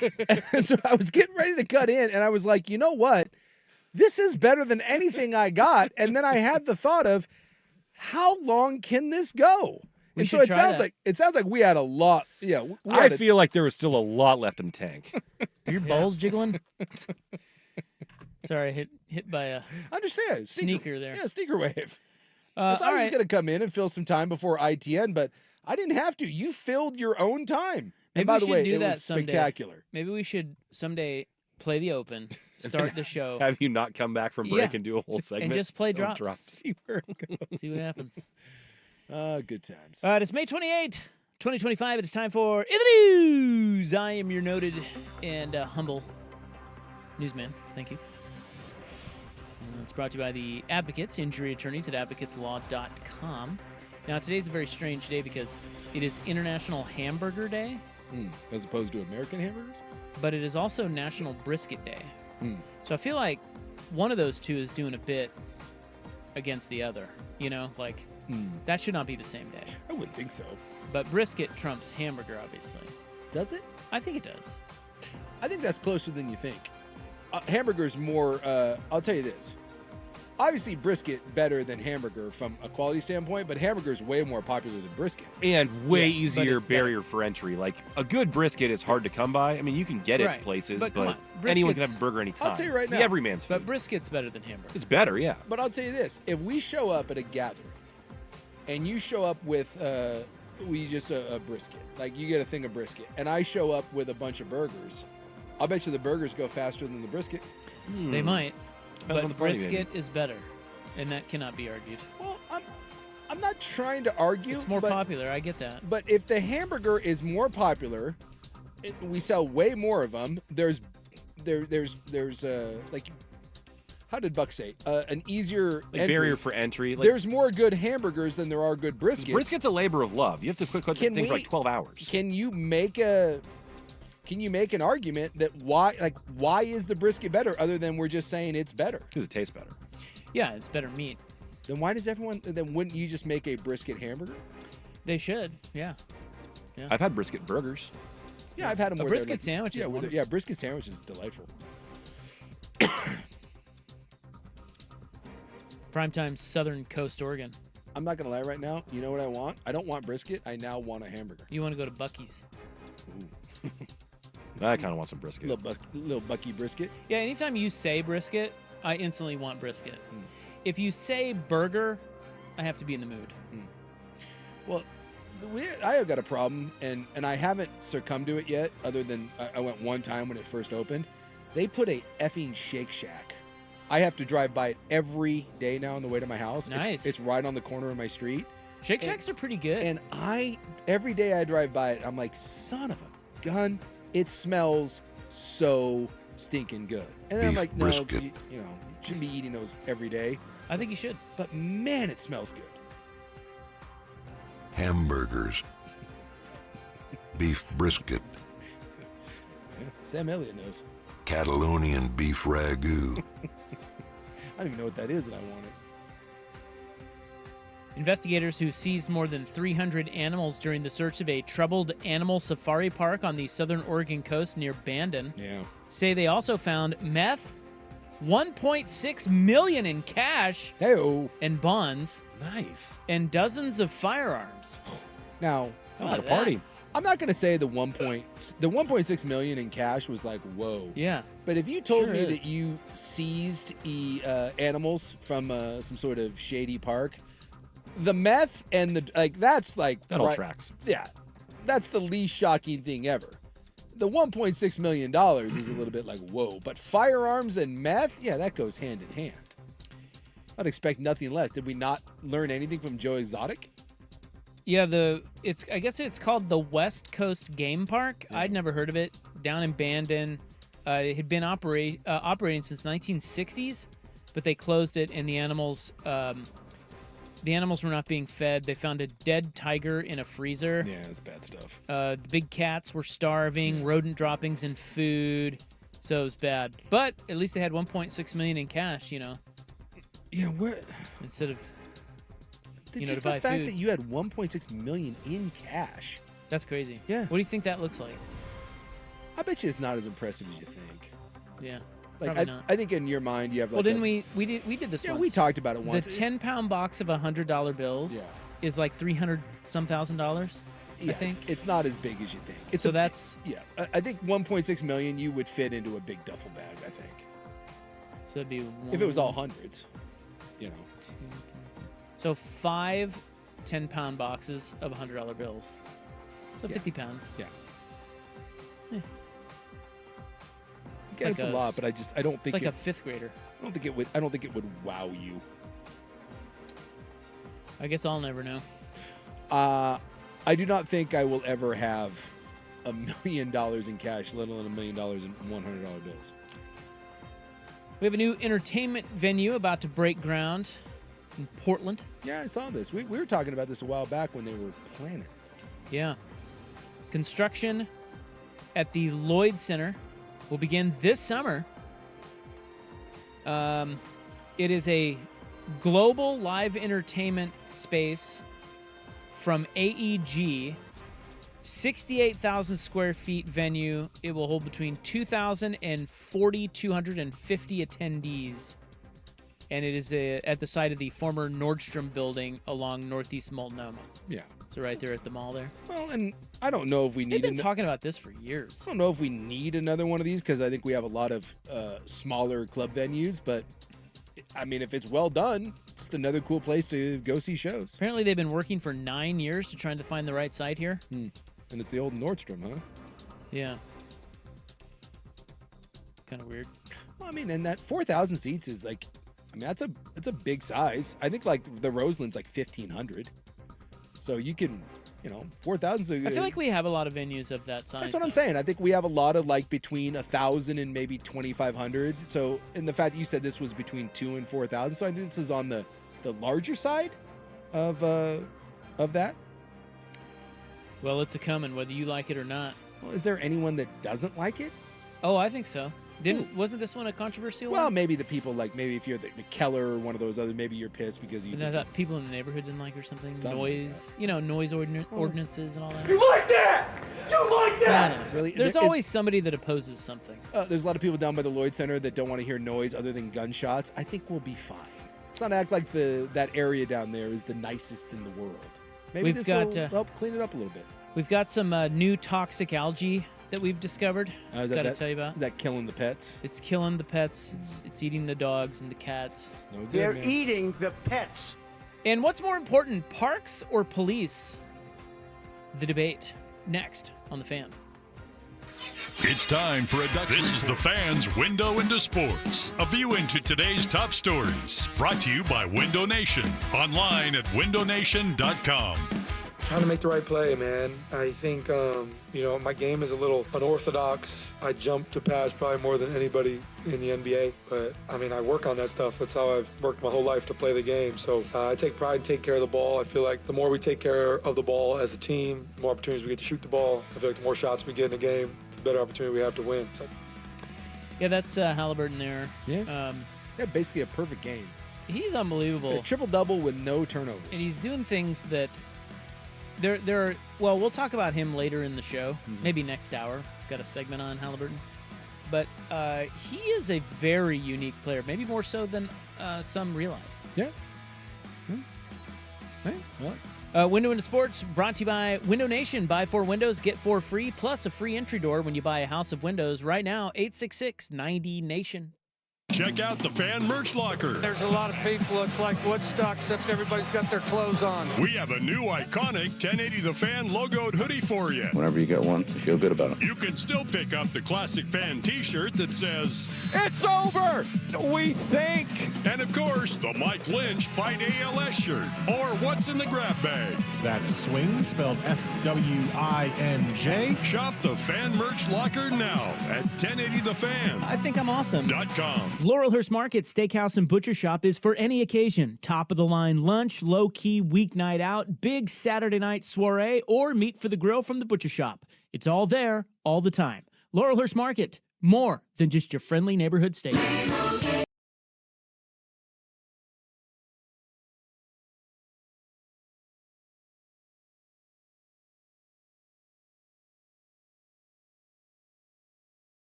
The one that is being opposed more than the one at the old Nordstrom's at Lloyd Center is that one on the Central East Side that Live Nation is putting in. Okay.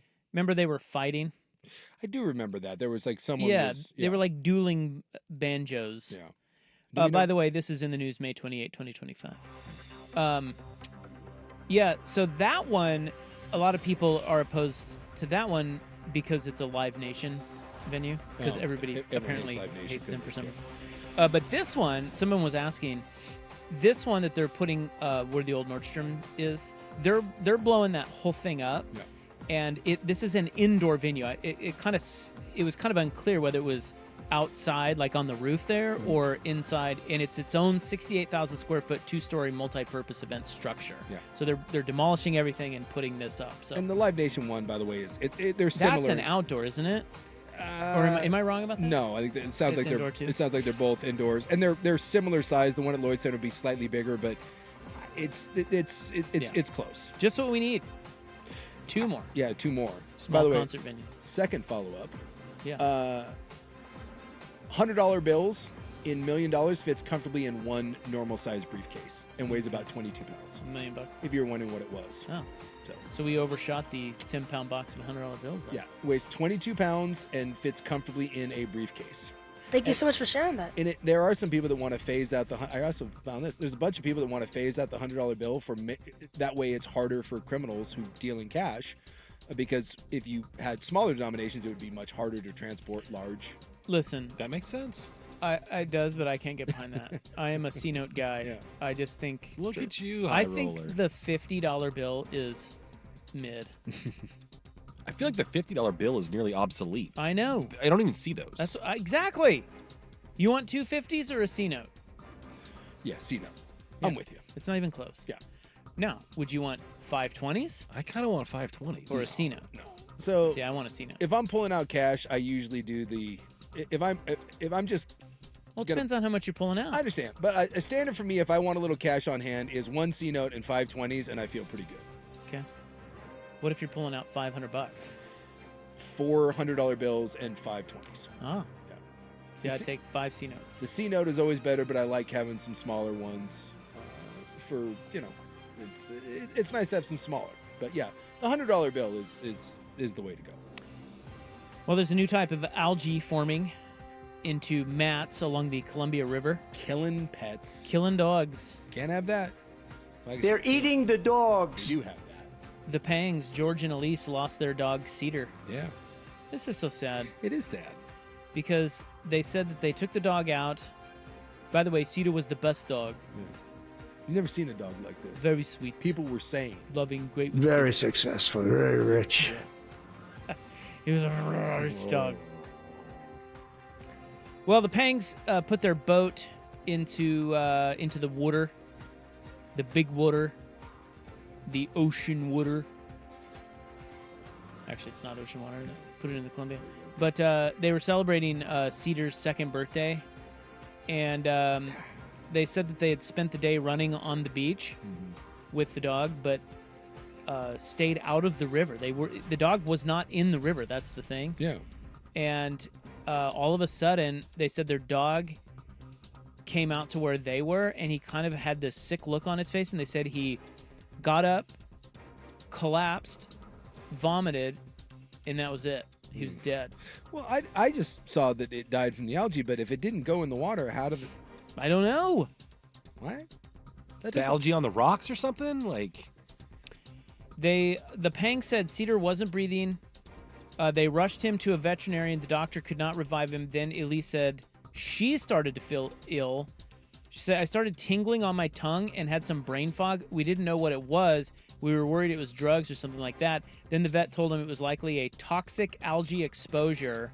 Tests from a stomach sample obtained by Clark County health officials confirmed that's exactly what it was. So we don't know how it got in there if they didn't go near the river, but it. How would you have accidentally taken drugs? I'm going to use Fair that. question. I'm going to use that next time. Are you on drugs? I'm feeling kind of foggy. I wonder if I might have taken drugs. That happens to me from time to time. Who's to say? Who's to say what drugs? I know I'm foggy. It's because I took the drugs. Yeah, It wasn't from a blue-green algae bloom like those known to form on the surface of lakes in slow-moving water.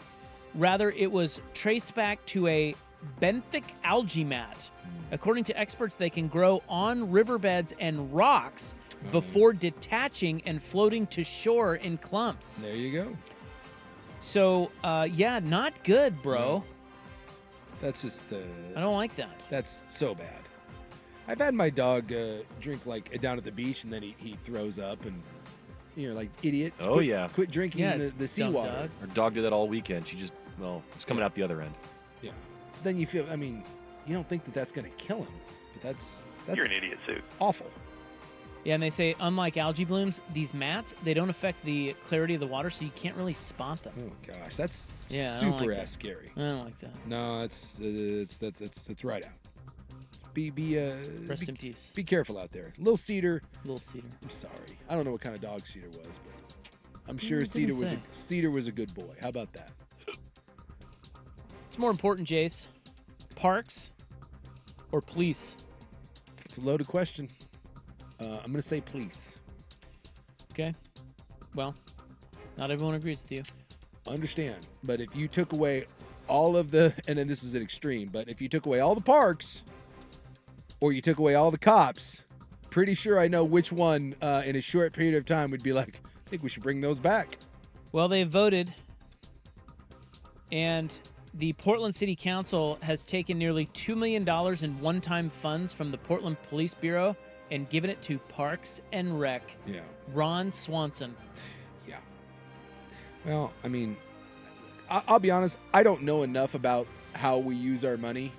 I feel like we piss it all away in our wonderful city, but I think we have we certainly have a funding problem for the police, and I'm not certain that having, I don't know, like more green space, because you're not, with $2.5 million, you're not, what are you doing to a park? Like, what can you do with $2.5 million in the park department? They're saying that there are parks in the Lentz area which have not even opened yet that face maintenance cuts, and they would like to assure you that this is not about reducing police effectiveness. Rather, it is about a balanced approach to public safety that includes well-maintained parks where families feel safe. Let's find more sun. Which that doesn't make sense. That doesn't make any sense, because if you gave me a park that was maybe a little janky, or the grass wasn't cut all the way, or maybe it had a rusty swing set on it, but you put a cop in the middle of it just hanging out, which one of those parks feels safer? The one with the janky swing set but has a cop in it, or the one that's really that's a little better upkeep but there's no authority figure there whatsoever? Are cops protecting parks? I would certainly hope that they're in the area patrolling. What do you think? The parks have their own police? I don't think that's the way that. No, I just think that the cops don't care about the parks, so they probably aren't protecting. Well, a lot of stuff goes down in parks. A lot of stuff goes down in parks, which is why I said, like, especially out at, no offense, I'm not trying to crap on the area. We've all been out to Lentz, correct? It's not exactly the nicest part of the city, so maybe, just maybe, having one of those guys around there, just presence makes a difference. But I could just be an a-hole, so what do I know? Well, here is Councilor Eric Zimmerman, who says, I have never seen a city council or a county commission in my life be so giddy to cut public safety. This is not a laughing matter. This is a city who was rocked 5 years ago. This is a city who has difficulty retaining officers. This is a city who has built back over the last 5 years. This is a city who has renewed its investment in the Portland Police, and right now is not the time to cut public safety. Yeah. Who is this guy? That's Eric Zimmerman. Well, what is he? Well, it says counselor. Oh, well, for one time, let me just say this. I don't know what that completely agree with whoever this guy is. Dr. Zimmerman? I do think we're like trying to dig our way out of this, and I think we're doing a pretty good job. And so now we're like, let's, I don't know. We've given away too much to arrive at these political compromises. Yeah. That is so perfect. That worked. Yeah. Boy! Yeah, I like this. What's easier to fix, an overgrown park or a city overrun by rampant homelessness and petty crime that goes unpunished? Thank you. Won't those criminals be sad if they don't have a park? Yeah, maybe if Lentz had parks, it would be safer. Yeah, because that's what keeps criminals out. They're like, hey, I want to get into some nefarious stuff. Wait, there's a park. Because no one's ever done drugs or anything shady in a park before. My God. Where are the homeless going to poop? Your yard. That's why we need the parks. True story. All right. That is in the news. May 28, 2025. Thank you. Brought to you by the Advocates, injury attorneys at advocateslaw.com. Thank you for being here. Up next, we'll talk about Tyrese Halliburton. He's pretty good on the Fan. Hey, what's up? It's Rob, sticking around, your window daddy here for Window Nation, where right now, when you call Window Nation, if you need some windows for your house, you call them, you tell them you heard it from me. They're going to give you 4 windows free for every 4 you buy. Now, in addition to this, a semi-annual sale, they will offer you a free entry door when you buy your entire house full of windows, and you can shove off the payments for a couple of years. You don't have to pay right away because they'll give you 0 down, 0 interest, and make you pay nothing for 2 years. So you will pay nothing until 2027 if that suits you. So transparent pricing at Window Nation. They are windows that offer energy efficiency. They're made with eco-conscious materials so you can feel good about what you're putting into your home. And they have a local team here ready to take care of you. So if you need windows for your home, hit windownation.com or 866-90Nation. That's windownation.com or 866-90Nation. Please tell me you heard it from Isaac, and then you'll get that deal. 4 windows you buy, every 4 you buy, you get 4 more free in that free entry door if you buy your whole house full of windows. So flexible financing, a team rooted right here in the Northwest. Remodel consciously and comfortably at Window Nation right now. 866-90Nation or windownation.com. Swag here, and the spring weather has me needing to get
The Fan.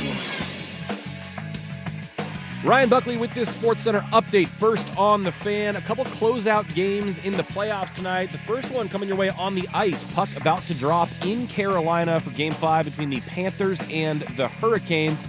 Florida can punch their ticket to the Stanley Cup final with a win. This sports desk likes the Panthers tonight. Puck line, -1.5, +210. In the NBA, Game 5 in the Western Conference Finals, the Thunder can get to the NBA Finals with a win over the T-Wolves on their home court. It's an 8-point advantage for the Thunder. Tip-off at 5:30 over on ESPN.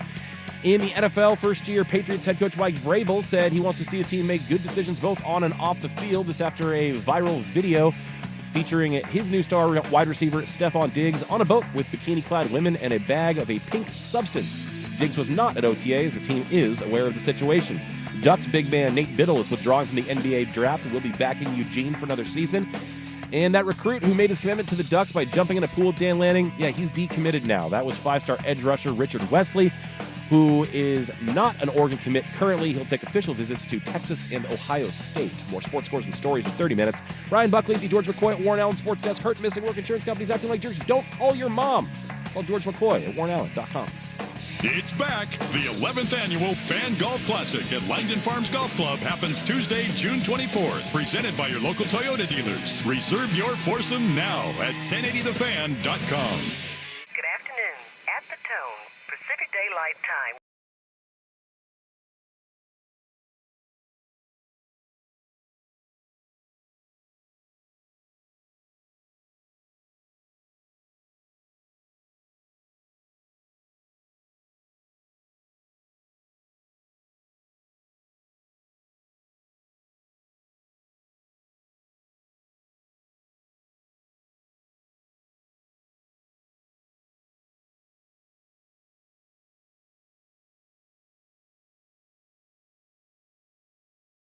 Having a nice little Wednesday. Your sports bros here. Rob, that's me. Big Six right over there. Right here. Oh, dude. Look at him. Let's look at Kendrick Perkins. No man has tried to bring back the turtleneck quite like Kendrick Perkins, which is interesting because he's a hefty lad, and when you're a big dude, the idea of the turtleneck / sport coat, that just seems like that's a lot of body heat. And you got the hot lights and the camera on It's you. also almost June in Oklahoma. I know. That too. I want to know what's going on with, like, I'm guessing the sweat situation inside Kendrick Perkins' suit. They're doing the pregame here in Oklahoma City. Boy, I'll bet you there is a lot of moisture there. Just there's some yeast growing in there. Sorry, I got distracted by every time I see that guy, he's got a turtleneck on. Coming up tonight in the club, where is Sook's future daughter-in-law when we need her? I have a story. Interesting. Probably dealing with a dead raccoon somewhere. It involves pigeons. Oh. We have crypto torture, and we also have a very forward-thinking country who is cracking down on isle lice. Wait, isle lice? That's right. I didn't know there was. Do I need to be worried about? I was not aware of this term. I don't think it's what it sounds like, but it's interesting nonetheless. I don't like this at all. Isle lice are the people who get up early on an airplane. I didn't know they were called that until rush up to the front. Okay. And pass you by because they need to get off the plane faster than you. We had, when I was coming back from Italy, our connection was through Seattle, and it was fairly late at night.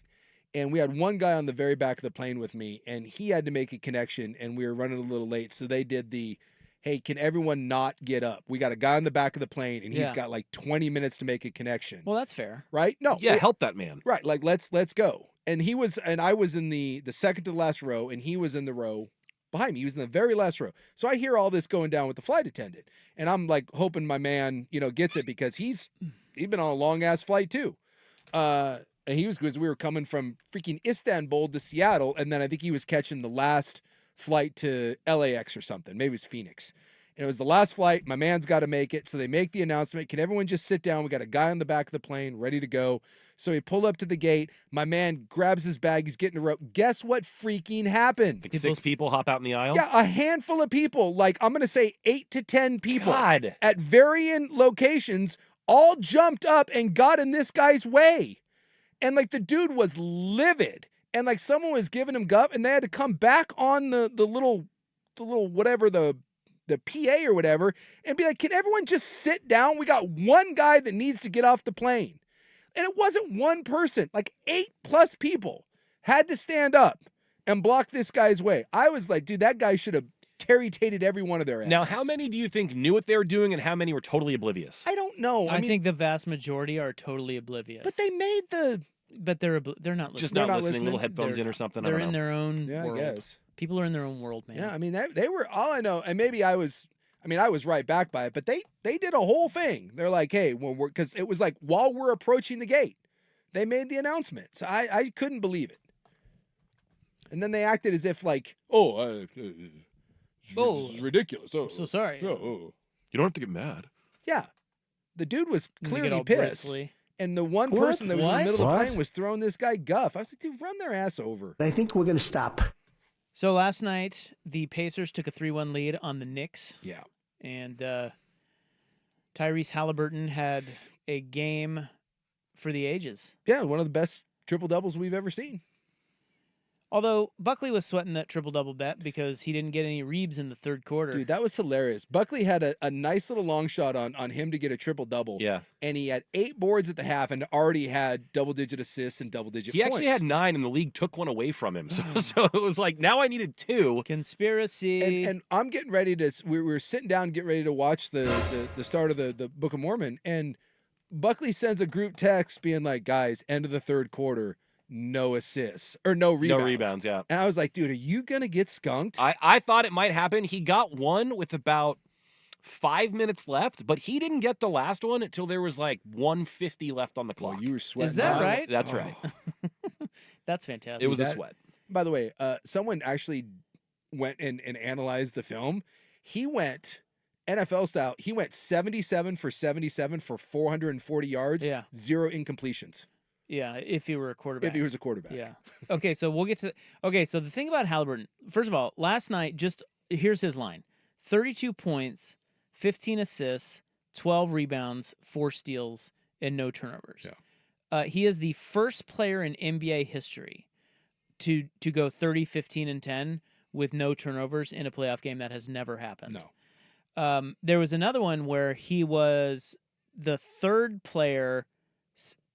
Yeah, so what was the Jokic Oscar Robertson one? Yeah, so he's just the third player ever to have a 30-plus points, 15-plus assists, 10-plus rebound game in the playoffs, but he's the only one to do it with no turnovers. Jokic and Robertson have done that too. Right, that's what it was. So just an oddball game, but just it's kind of hard to describe his style because there may be some of you that haven't even watched him or don't care about the NBA or whatever. He is very unique. First of all, his shot looks terrible. Yeah. I don't know, and that's part of why he was never really recruited out of high school. Apparently, he said he was a 0-star recruit because he shot like that, and everybody was like, what the hell is this guy? Yeah, he ended up at Iowa State. Yeah, he played at Iowa State, but he fell to number 12 in the draft. The thing about him is he is their point guard, but he passes he does not hold on to the ball. No. So he's a really, really interesting player in a sense that he is their point guard, but he gets rid of the ball faster than anybody in the league. Yeah, he's not really like driving and kicking and kind of putting the offense into motion. And right now he's the anti-Jalen Brunson, who is the handle the ball and run that clock down and work for something. They do totally opposite things. So this says the NBA player tracking system keeps tabs on exactly how long players keep hold of the ball once they have it, and the names at the top of the list could form an all-star roster. There's, of course, Shai Gilgeous-Alexander, 16-year veteran James Harden. Knicks point guard Jalen Brunson held the ball more than anyone this season, keeping it for 6.1 seconds whenever he touched it. Halliburton is the opposite. Over the regular season, he held the ball for 3.7 seconds. That's less than several other all-star point guards. It's less than both LeBron James and Bronny. It's less, in fact, than 136 other players in the NBA. Yeah. Which is wild because he's a point guard. It's less than guys at other positions. Yeah. Who don't have the ball that much. And they say it is an oddity because alongside everything else, he is plenty good at scoring himself. In game 1, he hit the shot of the playoffs, a high bouncing jumper that tied the Knicks and propelled the Pacers to an overtime win. But by getting the ball out of his hands, Halliburton turns into something even more valuable than a high volume scorer. He is the engine of one of the fastest and most entertaining offenses in the entire NBA. And so if you listen to him talk, and if you saw his quotes after the game and everything, he thinks like a point guard. He's like, look, if I'm going to be in control of the ball, I got it. He likened it to a mom. Your job as a mom is to take care of everyone else. He is the mom of the offense. He will get them the ball, and he gets it to them fast. Well, and that's I saw some of the Knicks players talking about this. I guess in Carlisle's offense, their whole thing is they just keep running actions at you. That's right. So his whole thing is he wants to get down, and I think it was I don't remember who was one of the Knicks was like the hardest thing about Indiana is you can stop the first motion, but then the second and the third and the fourth, and they said it just never stops. And even on made buckets, they're starting that action with like 20, 19, 18 seconds on the clock, and they get through 4 or 5 sets, and it runs you down. Part of him. Like when the ball when it comes down, he starts that and initiates, and when it comes back to him, he keeps moving it, and it's a hell of a thing. So it's like it's the perfect system with the perfect player, and it's a lot of complimentary guys that don't really play selfish ball because there's not really a star on that team. That right there is a key, is that you've got everybody on that team buying in. Yeah. Because there's a lot of guys that wouldn't want to play that way. Exactly. There's a lot of guys. Well, I mean, look, the really good players, most of them want to hold on to the ball. Yeah. That is how you do it, but it becomes predictable. Yeah. And no one on that team needs the ball. No. And that's the whole point. That's what Suk was just saying. I think that's what makes them work, is they are a collection of guys who are buying into this, and that's what makes them really interesting to watch. They're fun to watch, first of all, because they average like 120 points a game. Yeah. But they just go lightning fast. Yeah. And they can attack you from any angle. Apparently, they throw 323 passes a night in the playoffs, which is by far the most of any team in the league. Yeah. So if you like old school basketball where it's like move and cut and pass and share, this is it. This is your team. Not to put you on the spot, but what's the discrepancy between the other teams? Do we know what they average or anything like that? Like how far back others are? Yeah, it doesn't say. See if I can find that. But that was just the playoff number. And they, like I said, they strike quickly. They're also saying that 30% of their shots in the playoffs have been designated wide open.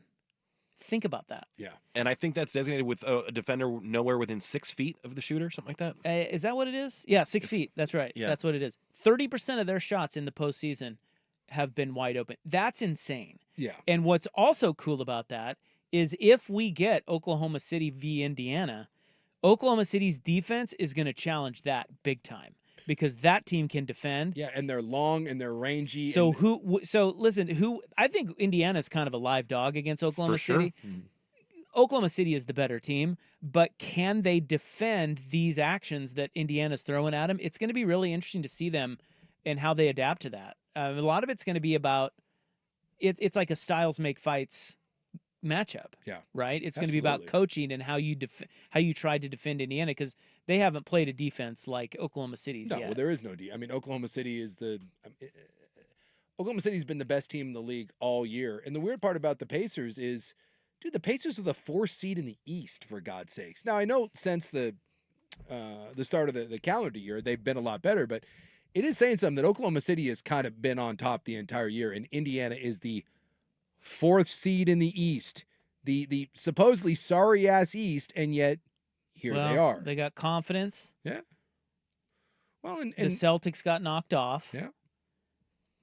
And they're just, I don't know. I mean, the second year in a row they've been in the conference finals. It also could be, the flip side of this is, it could be that they get into this matchup with Oklahoma City and just get absolutely, Oklahoma City's like, yeah, cute little team there. Well, and Halliburton has been phenomenal, and Siakam's been big, and then they've gotten some performances. Mathurin will come off the bench and all of a sudden explode, and then who's the guy that had he hit the 6 threes against Neesmith. Neesmith had the 6 threes in the comeback game.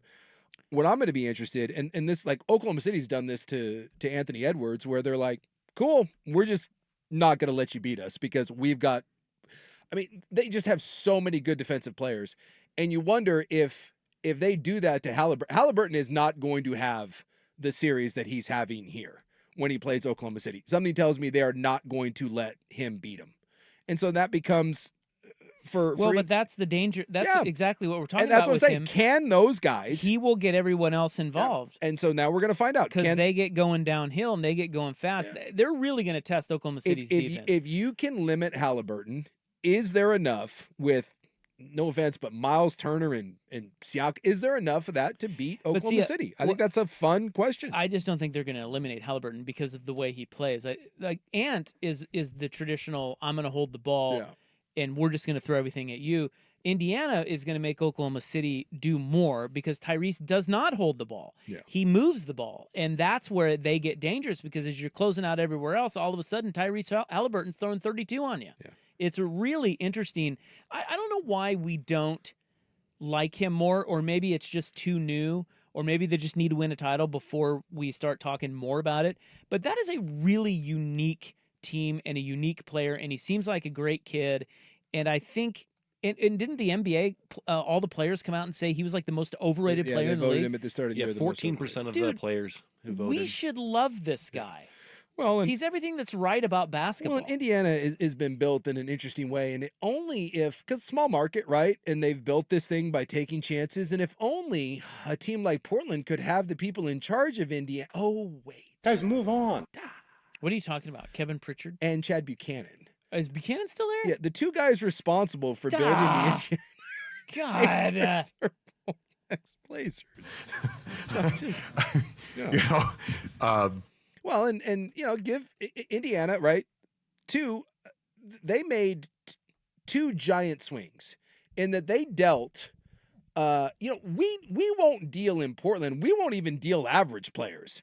My God, CJ McCollum never made an All-Star game, right? Like, and we're like, well, we can't trade CJ. Like, Shaedon Sharp gets benched, and for a lot of Blazer fans, like, yeah, under no circumstances could you ever trade him.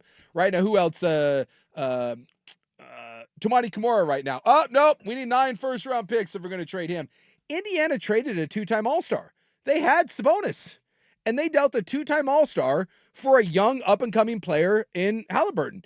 You imagine if we did that in Portland? If we traded a 2-time All-Star, which, by the way, we haven't had an All-Star in 15 years, outside of Damian Lillard. He's the only one we've had.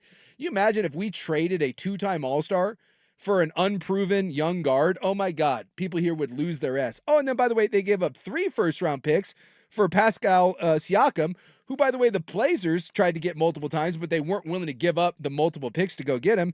And here Indiana is in the second of back-to-back conference title runs because they had the balls to move an all-star and take a chance on a young guard, and then they went out and made a ballsy move and gave up future picks to go get what they thought was a key piece in this in Siakam, and it's worked out. So Indiana got Halliburton, Buddy Hield, and Tristan Thompson. India. And then Sacramento got Sabonis, Justin Holiday, Jeremy Lamb, and a second. Yeah. That was in 2022. And Sabonis is a fine player, but yeah, you think maybe one of them got the better end of that deal? And by the way, you mentioned, how many passes did you say Indiana is throwing? It was 300, and I think it was 323 a game. 323 to comp. I found the New York Knickerbockers are throwing the New York Knickerbockers are throwing 253. Yeah, so they're at 320. 320. So significantly more ball movement. And that's what it takes. That's Indiana. Hard to guard. Yes. That is. It's going to test Oklahoma City. I know that the NBA is probably going to be licking some wounds because it's going to be Oklahoma City and Indiana, and people are going to roll their eyes. But cool matchup. Styles make fights, and I think this is going to be fun. It should be. I hope. Then again, it'll probably be gentleman's sweep. Oklahoma City. I don't know. It's one of those things you just never know until they get on the floor together. Yeah. But I just feel like we should believe in the way Indiana plays. Yes. Could give anyone problems, and if it doesn't, that's just a testament to how freaking great Oklahoma City is built. Yeah. But they're pretty young. Yeah. And that may be the one. And is the coaching advantage in Indiana? I think it is. Sure. Well, I'll tell you what, if Rick Carlisle leads that Dallas Mavericks team that he led, and then this Indiana team, no offense to Eric Spoelstra, but Eric Spoelstra won titles and he had this guy by the name of LeBron. Dude, Rick Carlisle beat LeBron James with Dirk, and the next best player was Jason Terry.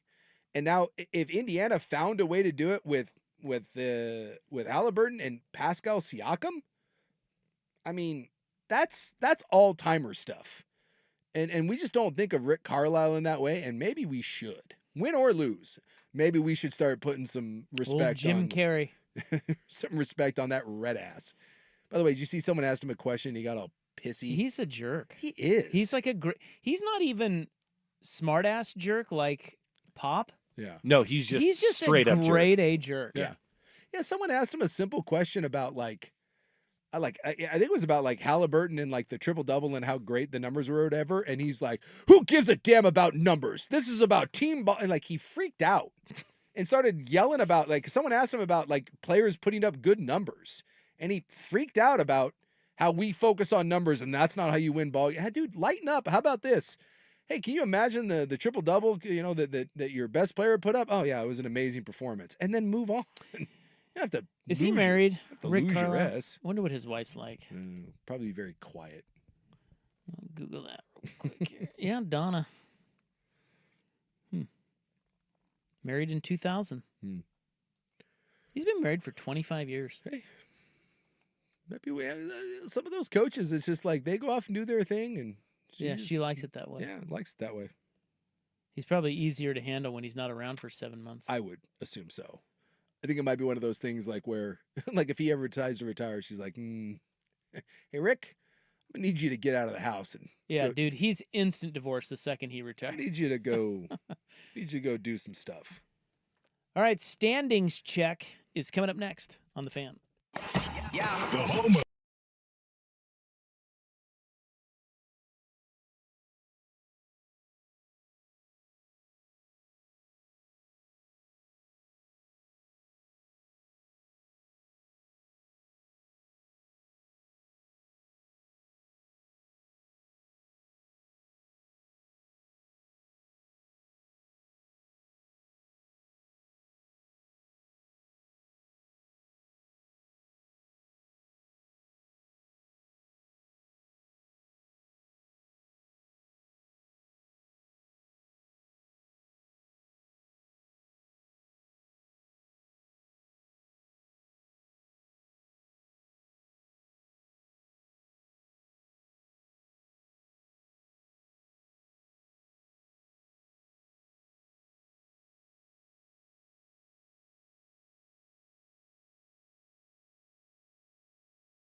Fan. All right, time for a quick Memorial Day baseball standings check. I see where the Mariners are still in first place. Are you out of your mind? Game up. They are up 1 on the Houston Astros, the cheating Astros. They've come back down to earth a little bit, but dude, the dumper is having. Oh my God, dude, that guy's amazing. Who do we credit for the Mariners actually being able to hit now? I don't know, because it's quite a turnaround. It really is. Well, who thought that freaking Jorge Polanco? Like, we made fun of that when they brought in Jorge Polanco. We're like, is he still kicking some butt? Not to where he was. Like I said, they've come back down to earth a little bit, but he's having a really good year for them. And that was kind of mocked as like the big addition, and he's been freaking awesome. Let alone the dumper is he just gets better and better and better. So right now, it's very bizarre, but the home run leader in Major League Baseball is Shohei Ohtani. Yes. You may remember him. Yeah, Polanco's down to 282, but in Mariner world, he's plummeted. Yeah, I know. Well, he was hitting like 340, but you knew he wasn't going to hit 340. But in Mariner world, dude, 282 is like 400. Last year, the Mariners collectively hit like 215. So Ohtani has 20 bombs. Yeah. Leading baseball. Mm-hmm. Aaron Judge, third with 18 bombs. Second, Cal Raleigh. The freaking dumper. With 19. And Cal's always been a power hitter. And again, he hits 210. He's hitting 260. Yeah, he's been real strong. Yes, he's been phenomenal. Somebody's saying Edgar Martinez is the guy to credit. So he's their hitting well, that's what their dumb GM, who I can't stand, and I guess we give him. I guess you have to give him some credit. DePoto. They were saying why he didn't make any real moves in the offseason. He pointed to the fact that when they made the switch and they fired their hitting coach and they fired their manager and they went last year with Dan Wilson and they brought in Edgar Martinez. The hitting in I forget what it was. It was however many games they had, like the last 40 games or whatever. The numbers were an instant jump, like when Martinez came on board. And so they did say that they were counting on Edgar being there full time and they thought he could make a real difference. And they didn't make a lot of additions, and their offense has been so much better. Where has that been? I'm like, he's been sitting out there forever. Like, why only now did they figure out, maybe Edgar Martinez, one of our best hitters of all time, could help our guys hit? I don't know. You know what I'm saying? Yeah. Well, but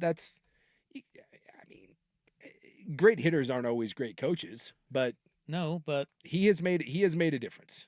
Obviously. Seems a little late. Anyway. And they said last year you could see it, and this year it's been great. Their offense is not dreadful. So Raleigh is the first catcher in the history of baseball to homer from both sides of the plate in a game. Mm-hmm.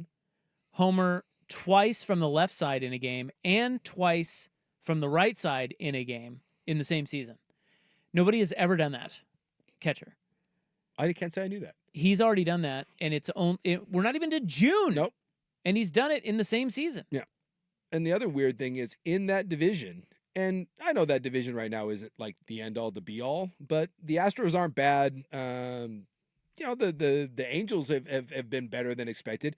The Mariners have the best offense in that division. They have 247 runs scored. The Astros have 230, the Angels 224, and the Athletics 235. When's the last time the Mariners led that division in runs scored? 2001. I'm looking here at like some of the others. The Tigers have 288 and the Yankees 304, but 247 puts them. That's in the top third of the American League. Pretty awesome. Yeah. And you know who the hitting coach of the Rangers is right now? I do not. And the Rangers can't hit. They can't hit a freaking lick. Brett Boone. They fired. So in fairness to Brett Boone, he's new. They were so bad they already fired their hitting coach and brought in Brett Boone. So now you have division rivals with Edgar leading the bats of the Mariners and Brett Boone leading the bats of the Rangers. Can I say that's a battle I'm here for. It is, but at the same time, everyone loves Edgar Martinez and Brett Boone. He's a douche. So right, and he's on steroids. Well, yeah. Do you think he'll get him back on the sauce out there in Texas? I would hope so. Do we still test for that? I feel like when's the last time? Well, someone just got dinged. So. Someone just got dinged. A pitcher. Yeah. Alvarado from the Phillies. Yeah. Let's say, like, Idiot. It doesn't happen that often anymore. Someone gets dinged. So yeah, that is true. Get back on the sauce. Do you think guys are really like? No, they're just finding better ways to. Yeah, they're taking different stuff. Yeah. They're just... Like, do you think Judge is on something? Well, I think he's on something. I just mean, is there something enhancing his performance illegally? How about that? I know. Guys hitting 400. There's enough guys have so much money now, and there's enough science being put towards this. I think if you've got the money in a sophisticated program and you want to do something, I think it's fairly easy to do. How about that? Whether or not he's doing something, who knows? But there's not a single player in the world in any sport that if they got caught using a performance-enhancing drug would surprise me. Because there's so much money on the line, and it works. We all know it works. And so whether that's, going over to Europe, guys doing peptides now, guys doing HGH, what was the one? Fast-acting testosterone where guys can get it out of their system. The other one that I've read about is guys will go in and they will literally get their blood work done every week, and they keep their testosterone level right at the legal limit. So synthetically, they can make it to where it's literally right there. So even though it's not like you're not going Incredible Hulk style, you can make sure that your body is at the peak optimal level that will not get you busted. So is it illegal? I guess technically, but guys are too sophisticated and too much money to get caught nowadays unless you're sloppy and dumb, which is why you see a lot of young guys that just get sloppy with it and maybe, because what do they say? Like a lot of the Latin players, when they go back home, it's all just available like in pharmacies. And some of those guys get caught because they're just sloppy and it's unsophisticated. But if you get a guy that's making a couple $100 million, he's got a doctor behind him and, he's got a lab and all that stuff. I mean, that's the reason why A-Rod and like Bonds and those guys got caught is because of federal investigations, not because they failed tests. This is a serious question. Yeah. Real quick. If Ohtani gets popped for steroids, do we care? Not like we used to, but it'd be a bummer. Yeah. It would be a bummer. But we certainly wouldn't care the way we used to. If we find out Ohtani's just all juiced up. Yeah. It would hurt his legacy. Big time. But he wouldn't be a pariah like Bonds or I just think that level of outrage and that sort of pearl clutching, I think that's we don't have the energy for that anymore. No. And I think we understand now that well, some of us.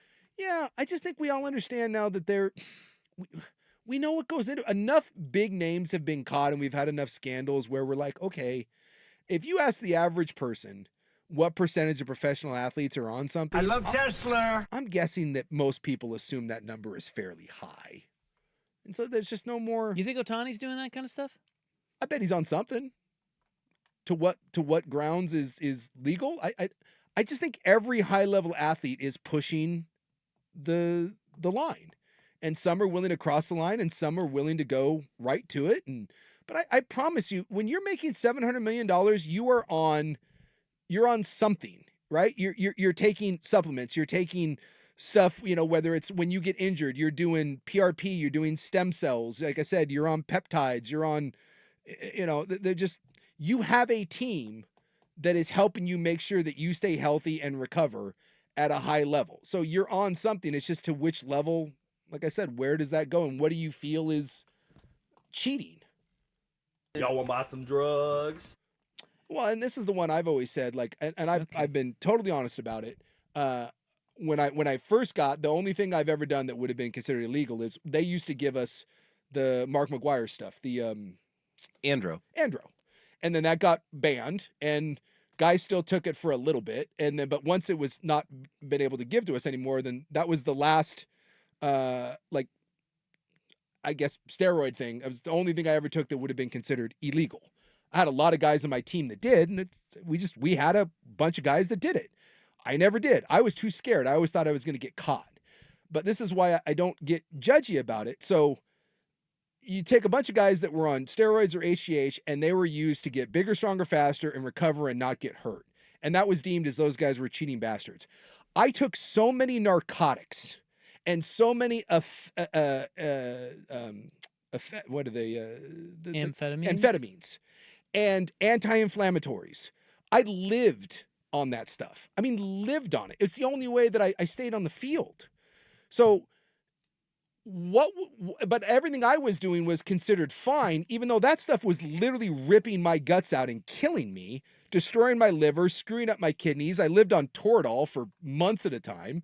Why was that considered fine and not performance enhancing? Because there's no way I could have played without it. None. I mean, there'd be days before a game I could barely walk, but you give me a shot of Toradol and you give me a bunch of nasal inhalants and then give me some uppers, and all of a sudden I'm going out and playing a game. And that's considered brave and like, oh, dude, you're a tough guy. But the guy that's doing HGH or the guy that's doing steroids, that guy's considered like a piece of crap and a cheater. I'm not going to draw the difference between those two things. Just, it's the dirty secret. Professional sports does not exist without drugs, because guys can't make it through an entire season without some form of help. And it's just where you draw the line of what's legal, what's cheating, what's not. And I say do whatever you want. Yeah, I don't care. I don't have a straight enough hand to draw that line. It's called baseball in particular. All right, I've got one other baseball note, and look who's running the Colts. Coming up, here's Buck. Now, from the George McCoy at Warren Allen Sports Desk, a Sports Center update on 1080 The Fan. Ryan Buckley with this Sports Center update. First on the Fan, a couple potential closeout games in the playoffs tonight. The Carolina Hurricanes right now with a 1-0 lead on the Florida Panthers in Game 5 in Carolina. In the Eastern Conference Finals, the Hurricanes are fighting for their playoff lives while the Panthers trying to punch their ticket to the Stanley Cup Final. Meanwhile, just about to tip off over on ESPN, Game 5 between the Thunder and the Timberwolves as OKC tries to advance to the NBA Finals. They are laying 8 points at home, about to tip over there. Meanwhile, good news for the Oregon Ducks. Big man Nate Biddle is withdrawing from the NBA draft. Will be back in Eugene for another season with Dana Altman and company. Speaking of the Ducks, apparently someone out at Browns OTAs is tracking every quarterback pass for the media. Former Oregon Heisman finalist Dylan Gabriel went 11 for 16 with 2 touchdowns and a pick. Shedeur Sanders 7 for 9 with 3 touchdowns and no interceptions. More sports scores and stories in 30 minutes. I'm Ryan Buckley at the George McCoy at Warren Allen Sports Desk. Hurt and missing work insurance companies acting like jerks. Don't call your mom. Call George McCoy at warrenallen.com. More, please. Golf in the Northwest with Jason Swigart is back. Saturdays at 8 a.m. before the Sinner and the Saint on Portland's sports leader, 1080 The Fan. It's time for Who's Leading the Charge. A look under the hood at the coaches, players, and teams getting it done. Brought to you by Battery Exchange. Carl, I know you were able to get back on the floor after your knee was hurting, but how's it feeling now? Do you think it'll prevent you from playing? I'm only thinking about the loss. I'm not thinking about that right now. So, it's disappointing when you don't get a win, and we just didn't do enough to get the job done tonight. That's Karl Anthony Towns, who's now hurt. Yeah, I think he's questionable.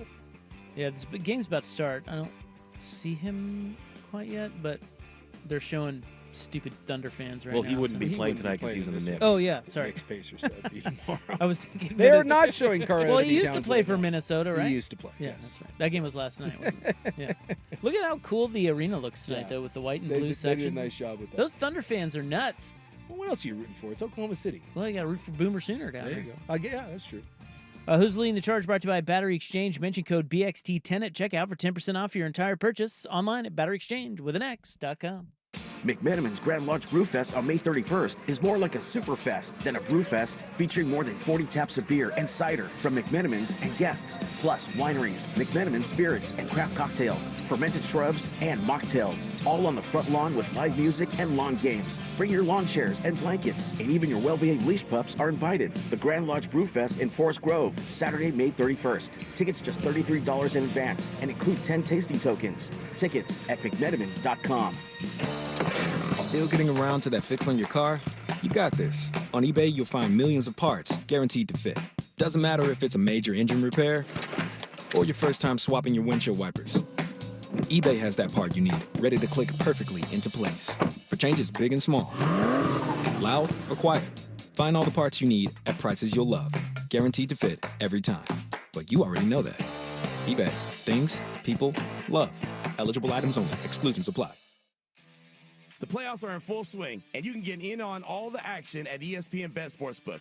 Go from tracking the latest game-changing moments to placing bets in just a few taps. Right now, new customers can get $100 in bonus bets when you make your first $10 wager.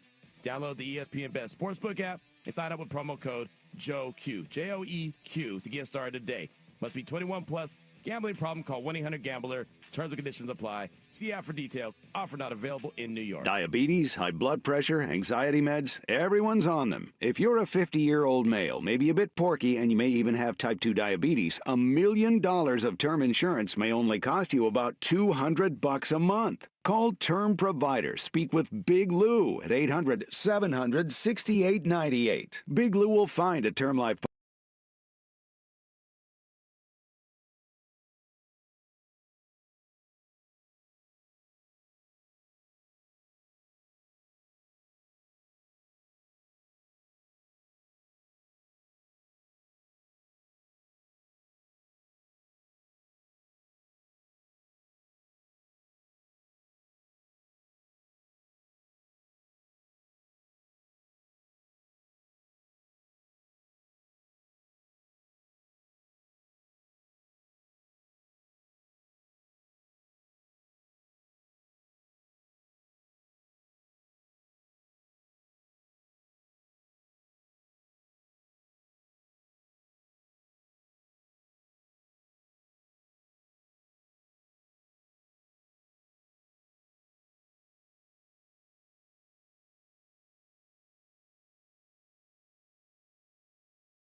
happens when the BTJ or Nurse Nice take over a professional sports franchise. But first, another baseball note, real quick. If the BTJ took over, there'd be a lot of Japanese players that'd be hired. Well, that's cool. Yeah. She's quite racist when it comes to the... Otani's Japanese. Oh, believe me. I hear about him all the time. And she claims that because I tell her all the time, she's rooting for the Dodgers now. And I'm like, can you root for the Mets? And she goes, you don't have any Japanese. And I said, we do. I said, our best pitcher is Japanese. And she goes, yeah, but our Japanese is better. So they do have more Japanese than the Dodgers. I understand, but we have one too. By the way, that sounds awkward. That sounds terrible. Yeah. Sorry. It's okay. But yeah, she's a Dodger fan. It's not the worst now. thing you've ever said. No. But my mom is adorably racist. Boy! There you go. The Angels are playing the Yankees tonight in Anaheim. Yeah. Tickets, $14. Oh. I just wanted to point out to you that also in Anaheim on Friday, the Savannah Bananas are going to be playing. It's not $14. $144. Yeah. They're selling out Major League Baseball stadiums all over the country. In fact, I think they played like 3 or 4 football stadiums and sold out the football stadiums. Isn't that awesome? Oh, yeah. They've been selling out. Like, I think they sold out Clemson, like 81,000. Yeah. It's freaking nuts. Bye. Dude, they're worth millions now. And like, they keep getting offers to buy the team. And they're like, it's a husband and wife team that took out like $1 million loan to buy them. I think they sold their house to do it. They went into this massive debt and they keep getting these offers now for this huge amount of money. And they're like, nah, we're fine. We're going to keep doing this. They're kind of young too. Yeah. Their names are Jesse and Emily Cole. Yeah.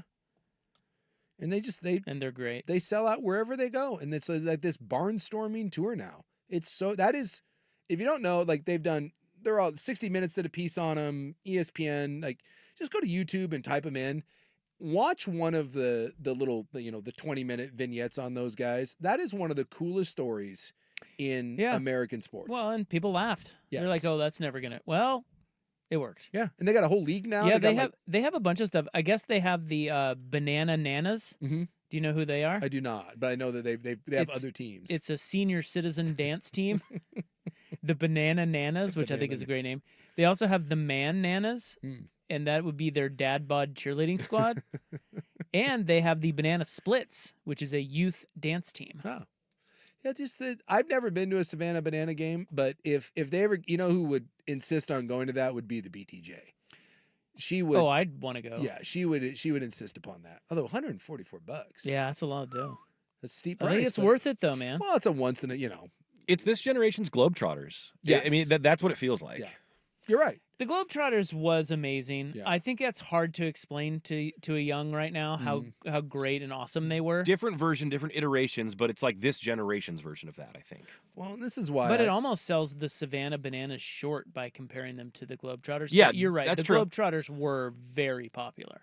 And it was a cool show. I mean, it was. And there were plenty of times in my childhood where it was way harder to get Globetrotter tickets than Warrior tickets, for sure. Yeah. I'm just like, if you're the couple, just be careful because they're turning down big offers to buy this team that would be enough probably to retire. As awesome as the Savannah Bananas are, do you think that this is sustainable or much like the Globetrotters? Is this one of those things in a couple years just kind of I don't know, but goes away? I don't think they care. Yeah. It doesn't seem like they give a He loves I guess the owner guy, Jesse, is out there in his yellow tuxedo. Yeah, he's the ring and his top hat. Yeah, he's the guy that runs he's like what are the on the mic? Yeah, what's the circus guy? It's like the MC the ringleader? Ringmaster or whatever. Ringmaster? Yeah, he gets out there every game. And he loves it. Yeah. They said since their very first season they've sold out every single game. Yeah. And they have a like a season ticket wait list of like a couple 100,000. Like everyone wants a piece of this. It's freaking awesome. And but hey, Angels Yankees tonight for $14. Angels Yankees. You can watch Aaron Judge. I'm surprised because when the Yankees come to town, it usually jacks up the price. I know, but not in LA. I know that's so Shohei's weird. the show. Yeah, and I just thought the Yankees, because we did this. Remember, we did this with the Colorado Rockies, right? I think it was the Rockies. It was like $6 to get in to watch him play. It was like the Phillies. What is Colorado And then Rockies? the Yankees came like the next series after that, and the Yankee tickets were like $60. We decided that the Phillies was the best bang for your buck when going to see a crappy team because it didn't raise the price. Well, now, so I know my brother deals in Padres tickets down there. I bet those are pretty expensive. It's the Dodgers. Oh, yes. The Padres are a huge deal down there. They sell out every night. Yeah. They've become a whole thing. But when the Dodgers come to town, good luck. Yeah, you ain't getting them. You ain't getting them. No. And if you do have them, you should sell them because you'll make a mint. Mm-hmm. In fact, the one time we were down in San Diego, I want to say it's maybe a couple years ago, and normally I'll just walk up to a baseball game with a couple bucks in your pocket and you can buy tickets. People are selling them out front. And the Dodgers were in town, and so I was like, dude, let's get there early. This may be a tough one to get. I could not find a pair of tickets. We ended up in that the center field, like there's like a park thing. That was the only thing that we could get into. We could not find a pair of tickets to sell. It blew my mind. It was just a regular season game, and that's what someone said. They go, Dodgers come to town, you're not getting them. Someone said the Globetrotters are still very alive and on tour continuously. Yeah, I know, but I think that's your point of course, that's been decades of success, but they're not what they used to be. No. And they've been completely eclipsed by this, by like tenfold. Dude, the Globetrotters don't sell out anywhere. That's just not I hate to do it. And they've lost that mystique that they used to have. Dude, the player, a lot of it was about the original guys that they had out there. Yeah. Because I don't think they still do anything with us, but man, I remember back when doing the show and like the Globetrotters would come to town and they would give us like 100 tickets to give away. It was like you couldn't. Remember, we would do like it'd be like a family like 8-pack of tickets, and no one wanted those things. Like they were hard to give away. Meanwhile, the Savannah Bananas have hundreds of thousands of people waiting to get tickets. So I'm just saying, like you can miss the boat on a cultural phenomenon, right? Stuff happens, and so it's tough to know when you have a business. Are you a flash in the pan that's going to be popular for 2 or 3 years? Or is this something that, continues to grow and in 10 years from now, you're worth, 100 times what you're worth now? And you think about all the stuff that at one point was popular that fizzled and died after a year or two, it's a lot. I will say this, it's been more than a year or two about for the Globetrotters. They were formed in 1926. Yes. They have had a long run. And yes, they have lost, according to their website, They have over 27,000 wins, Mm-hmm. but 345 losses. Oh, I didn't know it was that many. Yeah. Because they used to play real basketball games, though, against teams. Against the Generals. No. They would actually play real basketball games against, like, college teams and stuff. Oh, gotcha. I don't know if they've ever lost. I think maybe they lost once to the New Jersey Generals. Well, they had, they obviously weren't the original guys, or maybe they were. Well, no, that would have been the 20s. But they had Meadowlark Lemon. They had Curly Neal. They had Sweet Lou Dunbar. Yeah. Like those guys, that was must see. If they came to town, you had to go see them. All you know is they were on Gilligan's Island and Scooby-Doo, for God's sakes. Somehow the Globetrotters ended up on the island. Like, that's how culturally relevant they are. And all I'm saying is right now the Globetrotters are far from relevant. They're just not. Yeah, it's just not the same. Anyway, look who's running the Colts next on the Fan. It's time for a Ducks Report, the inside story on Oregon athletics. Brought to you by Mods PDX. The future of building is here. Well, you want Nate Biddle? You want Dylan Gabriel? What are we looking for here? Gabriel. Dylan Gabriel, 11 for 16, 2 tutties, and a pick in Browns practice. I can't believe we're talking about Oh, practice yeah, you stats. can. I think he wanted the Nate Biddle news. Yeah, I need it. Biddle's coming back. There you go. The bald spot returns. That makes me happy. Mods PDX.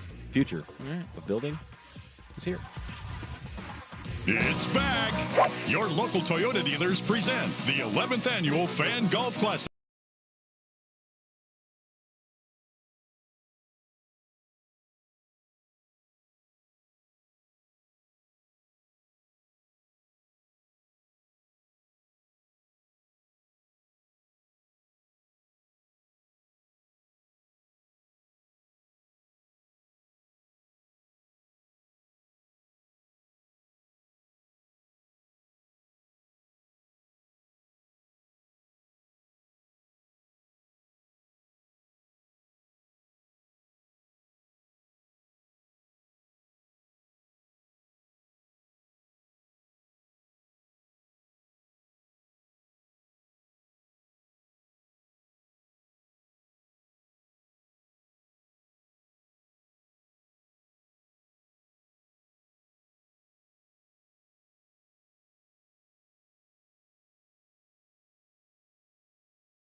Globetrotter updates. Yeah. The New Jersey Generals have beaten them 6 times. That's it, huh? 6. And then I looked. The Globetrotters are still touring around. It looks like tickets, face value, about $30 to $35 Okay. for seats. I wonder why the Generals won 6 games. You know, you would think, I mean, the Globetrotters are the show. It's like, just, if it's close late, wouldn't you just let them win? My guess is maybe a couple times they decided that, hey, let's actually play and, They got pissed off 6 times. well, maybe the Globetrotters actually wanted it competitive. Or maybe the Globetrotters just blew it. The Generals were trying to let them win, and they couldn't win. Yeah, I mean, maybe it's one of those things where the Globetrotters are supposed to hit a hook shot or whatever, and it doesn't, By the way, the Minnesota Timberwolves tonight, they have 7 points, and we have 3 minutes left in the first quarter. Oh, 19-7, yeah. Not great. Not great, Bob. Yeah. They're down 12. What does the TNT crew say? 1, 2, 3 Cancun, right? Yep. That's right. I'm gonna see if I can last nuggie. Let's see if I can find some details on the New Jersey Generals beating the Harlem Globetrotters. Okay. Well, we don't even have time for our last nuggie, but I'll throw it out anyway. Nice. In 1971, the Generals snapped a Maybe not 2,495 game win streak of the Trotters. 2,495 game winning streak. God, can you imagine being there that fateful evening? And they won in overtime in Martin, Tennessee. I do wonder how those happened, whether it was by accident or because of like a heel script flip or something like that. Well, that's what we just. Thanks for listening. We were just talking. No, about I that. know. I'm All listening. But can you imagine being there? Like, would you be pissed? Like, you're a little kid, like, oh, the Globetrotters, and you go home and they've lost. I'm gonna do some. I'm doing some digging into this because there is video of it. And is Curly Neal? Is he pissed? That's what I'm watching here. So continue with. No, we're just gonna wait. Well, I want to watch you watch. This is gonna take me. Rocking you on a Friday. Why did I say that? I just want to watch. I'm gonna watch you research. I can't. I'm getting an ad right now for 1-800-contacts. Contacts are very important. You want to go inside what it's like to sit in this role? Here now. My eyes are very important to me. Well, anyway, boy, forget my Colts talk. Good luck to me here now. Who's running the team now? Yeah, I was just gonna. Well, his 3 daughters. You know, Jim Irsay died. Yes. By the way, did we ever figure out what he died of? Like, I haven't seen.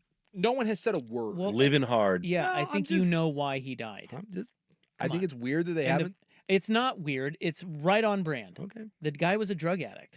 I know. And an alcoholic. But I haven't heard one person say yes, that's what exactly, because he died of drugs and alcohol. But you could just say like organ failure or something, and we'll connect the dots. Yeah, they ain't gonna do that. They ain't gonna give you that.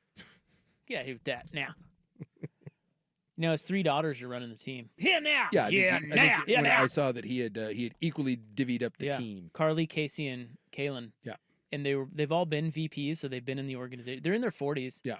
But I was just thinking about them because I was wondering how you would feel if your wife, well, you don't have a wife, but you know what I mean? Yeah. Took over. Like, can you imagine being their husbands? Oh. You know what I'm saying? Like, your wife is now in charge of a NFL team. Is there a power grab there between the husbands? Well, you know, you're tossing out a few thoughts. I would like to. Like, listen, babe. Let's. They go like Jared Kushner, and they're like, "Yeah, let me get a piece of that." Well, I would. I am interested because you can have obviously it's split, but at the NFL owner meetings, there is only one.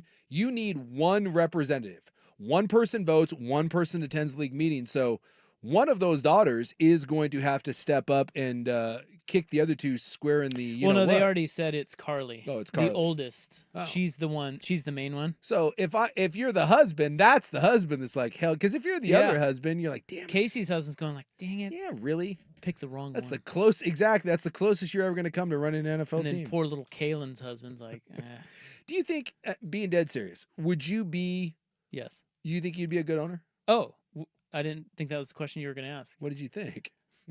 You would swap wives I thought you to were be I thought you were going to ask, like, would you be like the squeaky wheel? Would you be giving your wife like hot sports thoughts? And yes, I would. You think you'd be a good owner? I think I could delegate quite well. Yes. Yeah. I don't think I would. I mean, I don't know anything about. I'd be like Paul Allen. Like, I don't know. No. But I would. I think I could do a good job of hiring the people that know what they're doing. Okay. I feel like that's really what you should do as an owner. Yeah, I mean, that's really what you do. Sign some checks and hire people. And But a lot of them meddle. And, yeah, you know. that's what I'm saying. Do you think I wouldn't meddle. You don't think you'd be a meddler? No. Because you play fantasy football, and next thing you know, I don't play fantasy football. Oh, we play fantasy baseball, I guess. That I do. Yeah. Yeah. You have to give up all that gambling. Would I? Oh, I would. Yeah, no gambling. I don't want to own a team. I just think that I don't think people appreciate how hard that job is. I just think it would be cool. I don't think I would meddle in a sense of like, hey, get this guy and that's a bad move and go get this guy. Yeah. But I would like to see the operation. I would like to I'm there. I'm around. Yeah. I'm like John Mara. I The Giants, just kind of hanging around. I think a lot of people say they wouldn't meddle until they got in, and then I think you'd meddle. You know, I don't know how you couldn't. Like, if I owned the Pittsburgh Steelers, it would bother me right now. Well, you know that who's their owner? What's Rooney? Rooney has some thoughts. Yeah, I don't know how. I mean, I wouldn't want to be like Daniel Snyder meddling. But see, here's the thing. I think that meddling. You're right that meddling would be hard because they would if you're around, they're going to ask you. Yeah. You know? Absolutely. Like they're going to be like, so Mr. Sakanik, we were thinking about doing this deal. And so then all of a sudden you get accused of meddling when they're really just asking you because you own the team. Yeah. Meddling is like, hey, I've been watching so-and-so. Exactly. I want him. So there's two different things. Yeah. If you're just hanging around and they're throwing stuff at you because you're the owner and they feel like they have to because they need to respect you, show you some respect, that's not meddling. No. But here's my problem. Meddling is, hey, I got this list of guys I think you should go get. And, meddling is me telling you we're way over this segment and it's time to go. Yes, Buckley's meddling. Well, I was just thinking, like, if I was partying with Jody Allen, you know, and we were like having some hot tub penguin bones parties, and they came to me and were like, we're drafting Con Knipple, I would not have it in me to not throw a fit. I'd be like, to hell we are. And you could you're not the owner, just Jody's the owner. I know, but I'm in Jody's ear being like, we're not doing this. Like, no. And then she would come to me and be like, hey, we have a really like advanced scouting thing here. And they say that Knipples, I'd be like, no, we're not doing it. Like, you've seen him play 3 times. I don't think. So you're meddling. I would meddle. That's Bert Cold. I would. I'm honest. I love that. There's no way I could put aside my hatred for Con Knipple. I couldn't do it. I love it. Okay, we got to go. Yeah. Club 1080 is next. Where is Sook's future daughter-in-law when we need her? On the Fan. So, your small business is outgrowing your garage. You could go online, find a space, and get catfished. Or you could work with an agent who's a realtor, here to guide and help protect you from the surprises you didn't see coming. Realtors are members.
Now, from the George McCoy at Warren Allen Sports Desk, a Sports Center update on 1080 The Fan. Ryan Buckley with this SportsCenter update. First on the Fan, a couple potential closeout games in the playoffs tonight. Right now, the Oklahoma City Thunder winding down the first quarter against the Minnesota Timberwolves as OKC tries to punch their ticket to the NBA Finals. The Thunder with a 23-9 lead, about 24 ticks to go in the first quarter there. Meanwhile, over on the ice, the Florida Panthers trying to get to the Stanley Cup Final, but the Carolina Hurricanes not having any of it early.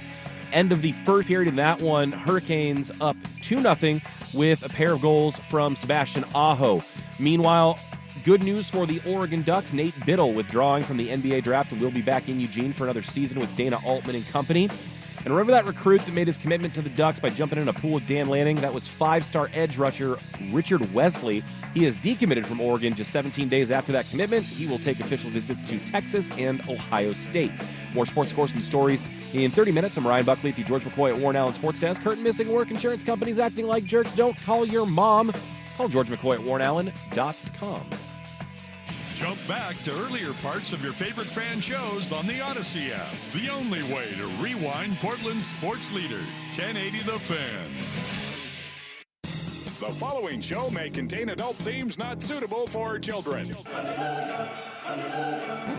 Shut the hell up. Club 1080 with Isaac and Souk. It does go well with a chicken. I didn't know hanging out with you was making me smarter. Full disclosure, Morty, it's not. Temporary superintelligence is just a side effect of the mega seeds dissolving in your rectal cavity. Oh, man. Yeah, and once those seeds wear off, you're gonna lose most of your motor skills, and you're also gonna lose a significant amount of brain functionality for 72 hours, Morty. Starting right about now. Club 1080 with Isaac and Souk is brought to you by Pub Beer, the official beer of Cheap Fun. Come on! I just have always preferred the white. I wish I could have more white things. The color white to me just always works. Could you mix in a black? I'm asking where the white power rankings go. Oh yeah, they signed that brown guy, and then I went right past it. I know that I'll probably have to join a white supremacist gang. My mom is adorably racist. Here now! Here now! Here now! Here Try peanut butter now. eggs. Here now! They can't hear me because they're listening to Kids Spot. Here now! You got another thing coming. What? Bye. What? Here now! Here now! Here now! Here now! As I'm reading about this 1971 Globetrotters Ah, game, here comes the research. Wait. I have a sports note. you do. Yeah. The Timberwolves, at the end of the first quarter, are losing 26-9. I don't think that bodes well. They are on pace to lose the ball game 104-36.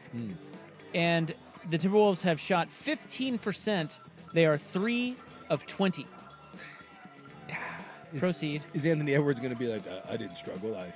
He's making the right plays. I made the right play. So, this was the... By the way, he's made 2 of their 3 shots. It was 1971. It was in Martin, Tennessee. Okay. And they lost 100-99. You're talking about the Globetrotters. The Globetrotters. Lost to the Washington Generals. Yes. Now, I guess I was kind of reading through this. Some reports say 6 losses. The New Jersey Generals, the Washington Generals, their official said there's only 3 official losses in the history of the Trotters? Of the Trotters to them. So they lost in 1954, 1958, 1971 officially. They said there's... What's the difference between official and not official? Well, I guess because they played so many games that there was like loose reports of the Globetrotter losing 3 other games. Well, didn't they have split teams? Like, yeah. The Globetrotters would have multiple shows in different cities. So I guess officially, according to the Globetrotters and the Generals, it's only happened 3 times. 54, 58, and 71. Okay. And the 71 is the, I guess, the famous one. It was on camera. You can see it. And I guess the story is that... and this was the one that broke the 2,495 game winning streak for the Globetrotters.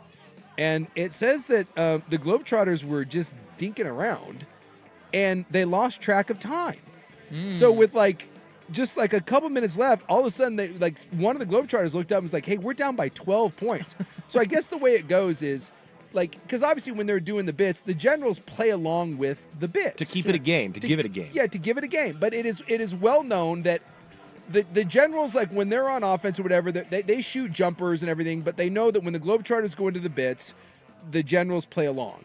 And then it's up to the Globetrotters to to manage the game. The Generals don't really have a role in that. They're just kind of there. So the Generals are just playing their normal game. The Globetrotters are dinking around, and with like 2.5 minutes left, one of the Globetrotters, it was Curly Lemon, points out, hey, we're down by 12. It would be Curly Neal. Curly Neal, Or excuse me. Meadowlark Or Lemon. Meadowlark Lemon. It was Curly Neal. Didn't play in the game, so it was Meadowlark Lemon. So Curly Neal wasn't playing. So someone from the Globetrotters points out, we're running out of time. So they said that the Globetrotters stopped playing Globetrotter basketball. They were like, we got to run some stuff. We have to actually, so they start trying to play. It's time to hoop, boys. Yeah, they start trying to And play. they couldn't win. They couldn't. So they cut the lead, and the Globetrotters actually took the lead, and then the Generals went down, and the guy shot a jumper, and it went in. And so there was buzzer a one beater? No, but it was 199, and so they went sprinting down the floor, and Meadowlark Lemon put up a shot that was supposed to win, and the Generals weren't trying to block it or anything. Came running down, shot the jumper. It missed. And they said that the Globetrotters got the rebound, and the guy operating the clock tried to stop the clock. he was like, yeah, someone from the Globetrotters was hollering at him like, stop the clock, stop the clock. And the guy didn't hear it in time, so when he went to stop the clock, the buzzer sounds, and everyone's looking around. Kids were crying. Yes. Kids were crying in the... I read it said that somebody said after the game, it was like they had just killed Santa Claus. Yes. So I guess one of the Generals players was some 50-year-old guy by the last name of Klotz, and he hit the winning basket with just a couple seconds left. Meadowlark Lemon again missed the shot that gives it. And bye, bitch. And Klotz, like, none of the Generals knew what to do because the Globetrotters were pissed. This is my question. Why wouldn't the Generals, like, dude, that guy made that shot? Yeah. You can't make that shot. You have to try to miss that shot. He hit a shot. I guess that was their thing, is they just played basketball and then kind of went along with the bits. Come on, you know that they knew the Trotters were gripping a little bit. Yeah. Help them win. So I guess as the Reds were celebrating, Meadowlark Lemon was furious, and he ran up to Klotz and said, "You lost, I didn't lose," pointed at the crowd and called them a loser. Yes, and then I agree with him. And the Generals went off, although Lemon did calm down afterwards, and he went into the locker room and congratulated them. Well, that's so weird, though, because you can see when you're watching the YouTube clip, you can see the moment where they're like, oh, crap, like, we're out of time. I mean, it's their fault. Like, they have to manage the game. It is their fault, but at the same time, I would just think that the Generals would have a little awareness of what's happening and dude, let the Globetrotters win the game. Not my man Klotz. I would have been pissed too if I'm Lemon. Lewis Red Klotz. He was a 50-year-old dude that looks exactly like you would think a white player for the the Washington Generals would look. He's 93 by the way, still around, and he slayed the Harlem Globetrotters with a last-second shot. Wow. Dude, I'm sorry. Had I been at that game, I would have been going nuts. That's a storm. Laughing at kids. Yes, that's a storm the court sort of moment. You're out there running around. You're telling me you wouldn't have laughed at kids crying. Sook's running by, laughing in their face. No, let the Trotters need to win, especially back then, 1971. That's the height of the Globetrotters. Almost 2,500 straight games, and we can't give the Generals one. No. No, that's not the point. The point is make the people happy. It's a bit. It's not a game. It's a show. If I go to the Globetrotters, you know who I'm rooting. I'm showing up in a Generals jersey, rooting for my guys. And someone's asking, weren't the Generals just a bunch of awkward white guys? Yes, that was. I think that's right. That was right. That's what I remember. Yeah. And they'd run little sets, and it'd be cute. Yeah. But then and they would, like, when the Globetrotters were doing their passes, they would pretend, like, try to grab at the ball. They were obviously in on the bid. Which is why they should have let him win. I'm pissed. I mean, you should really see this Red Klotz, the guy that hit the game-winning shot. I mean, it just right out of Central Casting. But it happened. All right, we have pigeons on an airplane. Next on the Fan. The Portland Trail Blazers are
Just real quick, we have to announce that Will Ortner is here.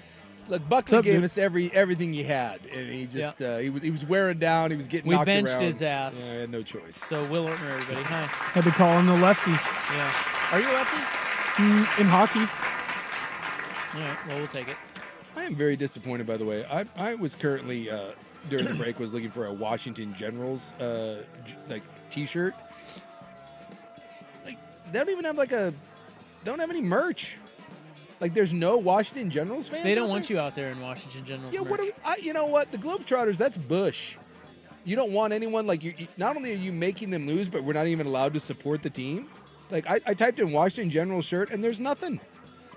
You can make them on some make your own T-shirt thing, but there's no official Washington Generals gear. That's so disappointing. You know it really is. I don't like the Globetrotters now. It's fascist. Let people root who they are going to root for. Well, we had a problem on a Delta flight recently. Minneapolis to Madison. Mm-hmm. So not a long flight. But there were 2 pigeons that were stowaways in the cabin. I find this funny. Did you see the video of it? I did see the video of it. It's pretty good. Yeah. Because the pigeons aren't necessarily calm pigeons. No. They're doing pigeon stuff, trying to get out into the air and stuff. I would assume that a pigeon and all of a sudden they have a general idea of what's going on. It's probably a little trippy. Well, this was just before takeoff, and the pigeons were found inside the cabin, and it was kind of chaotic because passengers and crew alike were trying to capture the birds. Yeah. Now, this is why I ask, where was your daughter-in-law when they needed her? Because she apparently just picks up pigeons and... No look pigeon either. Yeah. Yeah. Eiserman's girlfriend scooped a pigeon up at a Portland food cart, like catfish style. Just reached under the table, not looking, produced a pigeon. Pretty amazing. And yet an entire flight full of people couldn't... Yeah, they had a hard wrangle time. Yeah. A guy was trying to catch it with a blanket. And, yeah. The pilot had to get on the mic, and he did confirm there was a pigeon on the plane. Would you attempt to catch the pigeon? Because you're always like... That's a good question. Because you just, when there's an unruly passenger, you're the first one to be like, I'm out. That ain't my business. What about a pigeon? I don't think so. I'd let some other hero you're leaving, step up. You're leaving the pigeon to someone else? Well, listen, this was before they took off, so they couldn't take off with the pigeons. Yeah. What if this was mid-flight? Or don't we just... Do you have to turn... see, I think they probably do have to turn the plane around. For a pigeon? Yes. Well, two pigeons. 2 pigeons. But... yeah, I think they do, which is stupid. Just get to the... because you're not... what are you going to do? No, I don't... Mid-flight. See, I think it's a better question mid-flight. Now, pre-flight, I get it. You got to corral them, get them out of there, and then let's get on our way. I also don't think, by the way, that people need to scream. People were screaming. I know. It's a pigeon. Calm down. But, yeah, no, I don't think I would be one to try to capture the pigeon. Would you? No. This is going to sound weird, but I think I'd be more likely to subdue an unruly passenger than I would to catch the pigeon. Because I feel like there's other people, that's just... The pigeon's not causing any harm. It's not a danger. They don't need you. They don't need me. I feel like if there's an unruly passenger... They need you. I do feel like that is a skill set that I have that I should probably do something with. The pigeon, though... I'm not skilled at catch. I don't think I'd even be I don't know if that pigeon would own you. I've never attempted to catch a pigeon. Have you? I've never caught a bird. I'm not familiar with that. No, but I think that it wouldn't be that hard in a plane, right? In a confined space like that? I don't know. I saw the dude try to catch it with the jacket and he bricked. The pigeon got away. Yeah, the pigeon got away. But they said that they were able to safely remove the birds from the aircraft. Couldn't you just open the door and they arrested him? Well, they were taxiing.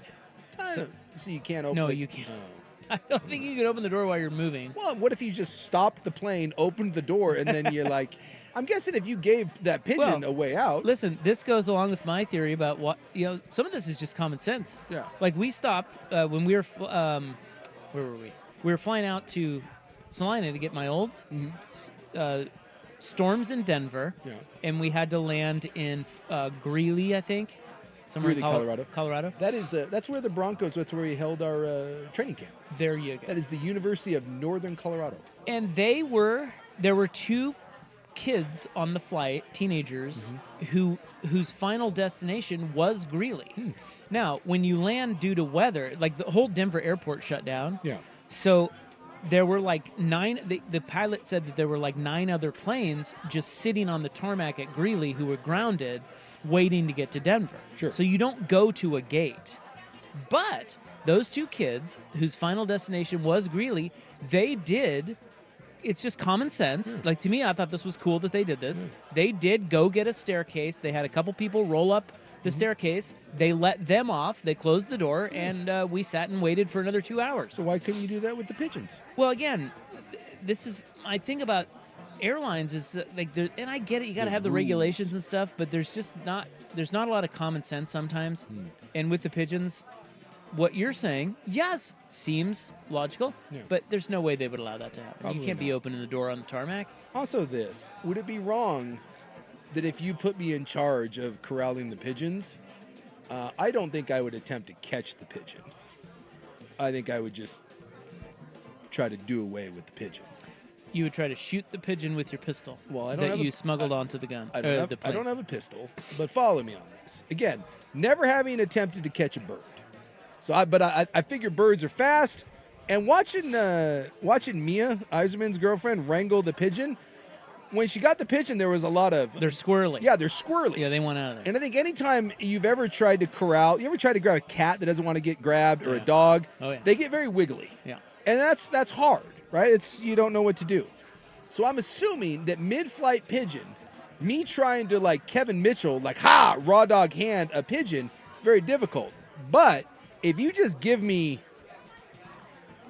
If you give me like a roller bag, if you give me a rolled up magazine, you just give me some sort of club. As the pigeon's flying, I'm just swatting at the pigeon, and I'm assuming that I'm assuming that probably kills the pigeon. So I'm not trying to catch it. We're just trying to like fly swat it. I think you have just created a Larry David moment. Yeah. Where people are going to be mad at you. People are going to be mad. They're not going to like that. But I got the pigeon. There's no more pigeon. But you killed the pigeon. You can't kill the pigeon. I think that pigeon. You don't have to kill the pigeon. If it's me, I think that pigeon's dying. Yeah, well, I think the other people are going to have a problem with that. Not all of them. Yeah. But some of them. And that would go viral. Of me killing a pigeon. You would be the hated pigeon killer. Yes. 100%. The Delta pigeon killer. As long as the door is closed to where the pilots are, why couldn't you just fly? Now that, you're speaking my language. Like, I understand that that's not going to be the best time for the passengers, but I'd rather, I'm already uncomfortable. Like, they can keep flying and then, figure it out What is yourself. the worst that would happen with flying pigeons in your cabin? You get pooped on, maybe? Right. That's the worst. Yeah, that's not good. I mean, if you're already down, you should get rid of the pigeons. But I'm with you. It's like if it's mid-flight, hey, let's just deal and move on. I think the idea is that you're creating hysterical passengers. People can, and you can't have that. Yeah, but look, I think killing the pigeon is the way to go. That's the simplest way to do it. You give me one lightweight carry-on, and that pigeon's gone in 20 seconds. You're just going overhand smash, pigeon style. Although then, what if the dead pigeon lands on someone? That could be yeah, it's a bad idea. It's a bad idea. The coat was actually a pretty good idea that guy had, but Yeah, it was. Yeah. It didn't work. No. Well, if it was in my house, I would just open up all the doors. Yeah. But in a confined space, I just think it's easier to kill something than it is to try to wrangle it with your hands. Well, in this instance, they were able to get the pigeons out of there, and the pigeons are living their pigeon lives. Didn't have to kill them. Yeah. Well, and I hate to do this to the pigeon, but if it was like a blue jay, then no. But the pigeon, it's the rat of the sky. I'm not sure that pigeon lives. Really? So you're saying if there's a blue jay, I'm not swatting at it because it's a blue jay? Yeah. What if it's a cardinal? No, I'm not swatting at it. Oriole? I think the pigeon might be the line. Like, again, the pigeon is a rat. I think the pigeon is What if it's a crow? It's borderline. It's borderline. The crow's This is a weird theory. I don't think it is. What if it's a meadowlark? I think a lot of it is perception. Again, if there's a squirrel on the plane, that's different than if there's a rat. If it's a rat, you're stomping it. If it's a squirrel, I don't think people would be okay with me stomping a squirrel. And I wouldn't be okay with stomping a squirrel. But would anyone be upset if I killed the rat? I don't think they would. I don't think they would, no. And I think that's the pigeon. Nah, not for a lot of people. I mean, it might be for you, but it's not for a lot of It's the rat of the sky. It's a bird. And I don't know if there's another bird that I would indiscriminately swat at. You know what it is? What? It's the bat. Oh, yeah, I'm killing that bat. Yeah, if there were bats and you killed them, no one would care. But the pigeon, I think people are going to have a problem. Yeah, again, there's the line. The bat is 100% no one cares. Yeah. The pigeon, I still say 75% of the people have no problem with me killing the pigeon. It's a pigeon. I mean, is this not racism against the pigeon? Are you not being racist right now? I don't think that's racism. I think it's birdism, but yes. It's the same thing. You are discriminating against the pigeon and the pigeon only. I am. Just for being a pigeon. I am. Well, and the bat. Let's not forget about the bat.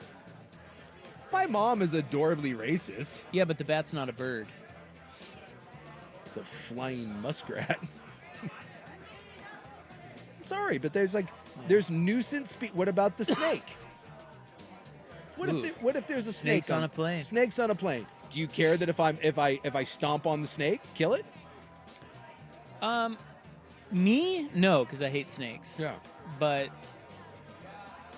I don't think you're going to get a lot of blowback with that. But I do think inevitably, there will be some people that are upset. Someone is in. Possums, bats, pigeons. Like, that's the three that you can kill and not get a ton of blowback?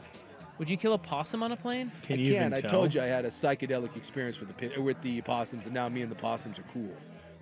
But I just feel like the possum is going to make... That's messy. You know? As someone who has killed... I used to be at war with the possums, and now we've come to this great understanding. But yes, I used to kill possums. I had a no possum tolerance situation. What if the pigeon was carrying someone's mail? little messages. Carrier pigeon. You feel bad, you kill it, and you find out that message is lost. Yeah. And you read the message, and it's like, I'm alive! It's me, I'm alive! I sent this message via carrier pigeon. And then you do feel bad. That's something to I think hope about. you get this. It's something you think about. Find me in Butte, Montana. And you did that. I'd feel bad. Do I have to rethink my pigeon stance? Look, if I hit a car with my pigeon, it wouldn't. I'd be like, If you whatever. hit a car with your pigeon. Wow. If I'm driving and the pigeon doesn't have the sense to get out of my car, I'm like, whatever. But if I hit the pigeon's in your car? like you windshield it, right? It's like boom. Yeah, I've had that. they do that. Yeah, and I'm like, I don't even stop. I'm like, Well, whatever. okay, what if it's a blue jay? Again, now I feel bad. You pulling over? Yeah, I am, to see if it's okay. A blue jay life is more important than a pigeon life. It is. Just is. All right. Right. Will's here and he's suddenly barking orders at us. Coming up next, what did we have next? Probably getting out of here. I don't know. What? We have crypto torture. Or I can give you the Isle lice. Yeah, I want to story. hear. I want to hear about that. Let's since we're talking about airline. Yeah, let's stick with the air thing. Can I kill Isle lice? Well, I tell you what, there is one country that is cracking down on Isle lice. Oh boy. And we will get to that next. Here is Will. Now, from the George McCoy at Warren Allen Sports Desk, a Sports Center update on 1080 The Fan. First on The Fan, it's Game 5 of the Western Conference Finals. Right now, the Oklahoma City Thunder are whooping up at home. They're up 55-27 over the Minnesota Timberwolves. Right now, Ant Edwards is leading the way for the Timberwolves. He has 9 points and 5 boards. Leading the way for the Thunder, it's two of their big three right now. SGA has 16 points, 4 rebounds, and 5 assists. Chet Holmgren has 15 points as well. More sports scores and stories in 30 minutes. I'm Will Ortner at the George McCoy at Warren Allen Sports Desk. Hurt and missing work. Insurance companies acting like jerks. Don't call your mom. Call George McCoy at warrenallen.com. It's back, the 11th annual.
The Minnesota Timberwolves have 27 points, and there is a minute left to go in the half. Brutal. They're down 30. Yeah, 58-27, a minute 19 to go, and Oklahoma City's at the line. Question becomes, do the Timberwolves get to 30 before the half? Yes. Think they get 3 points the next minute? What do you think the live line is? You want to bet it? Yeah, look it up. Yeah, take a look. I'm assuming, so they're up by 32 now. Yeah. I'm going to say that line is probably 21. 28 and a half. 28 and a half. Well, there's the 3. See, they got to 30. At least the hockey's good. Yeah, hockey game's nuts. The Carolina Hurricanes were up 2-0, and then 30 seconds apart, the stupid Panthers got 2 goals, so 2-2. Timberwolves plus 4,000 on the money line if you'd like to bet that right now. You know what? If that was like an Indiana, New York thing, I could see that, just taking a flyer, but I don't think you should bet on Minnesota. Would you take 28? I would take the Timberwolves in 28 right now.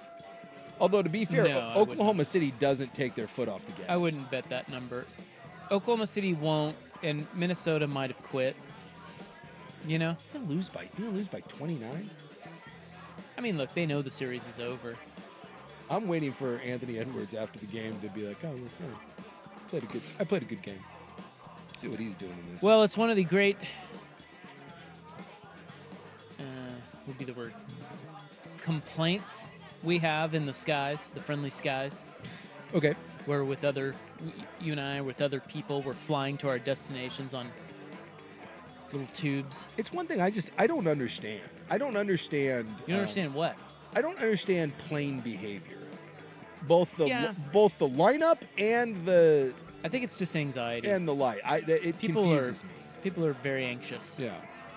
But we hate it when people rush ahead of other people to get off the plane faster. Yes. That is a big no-no. If you do this, if you're listening to us right now and you do Everyone this, hates you. yes, you're the worst. Yeah.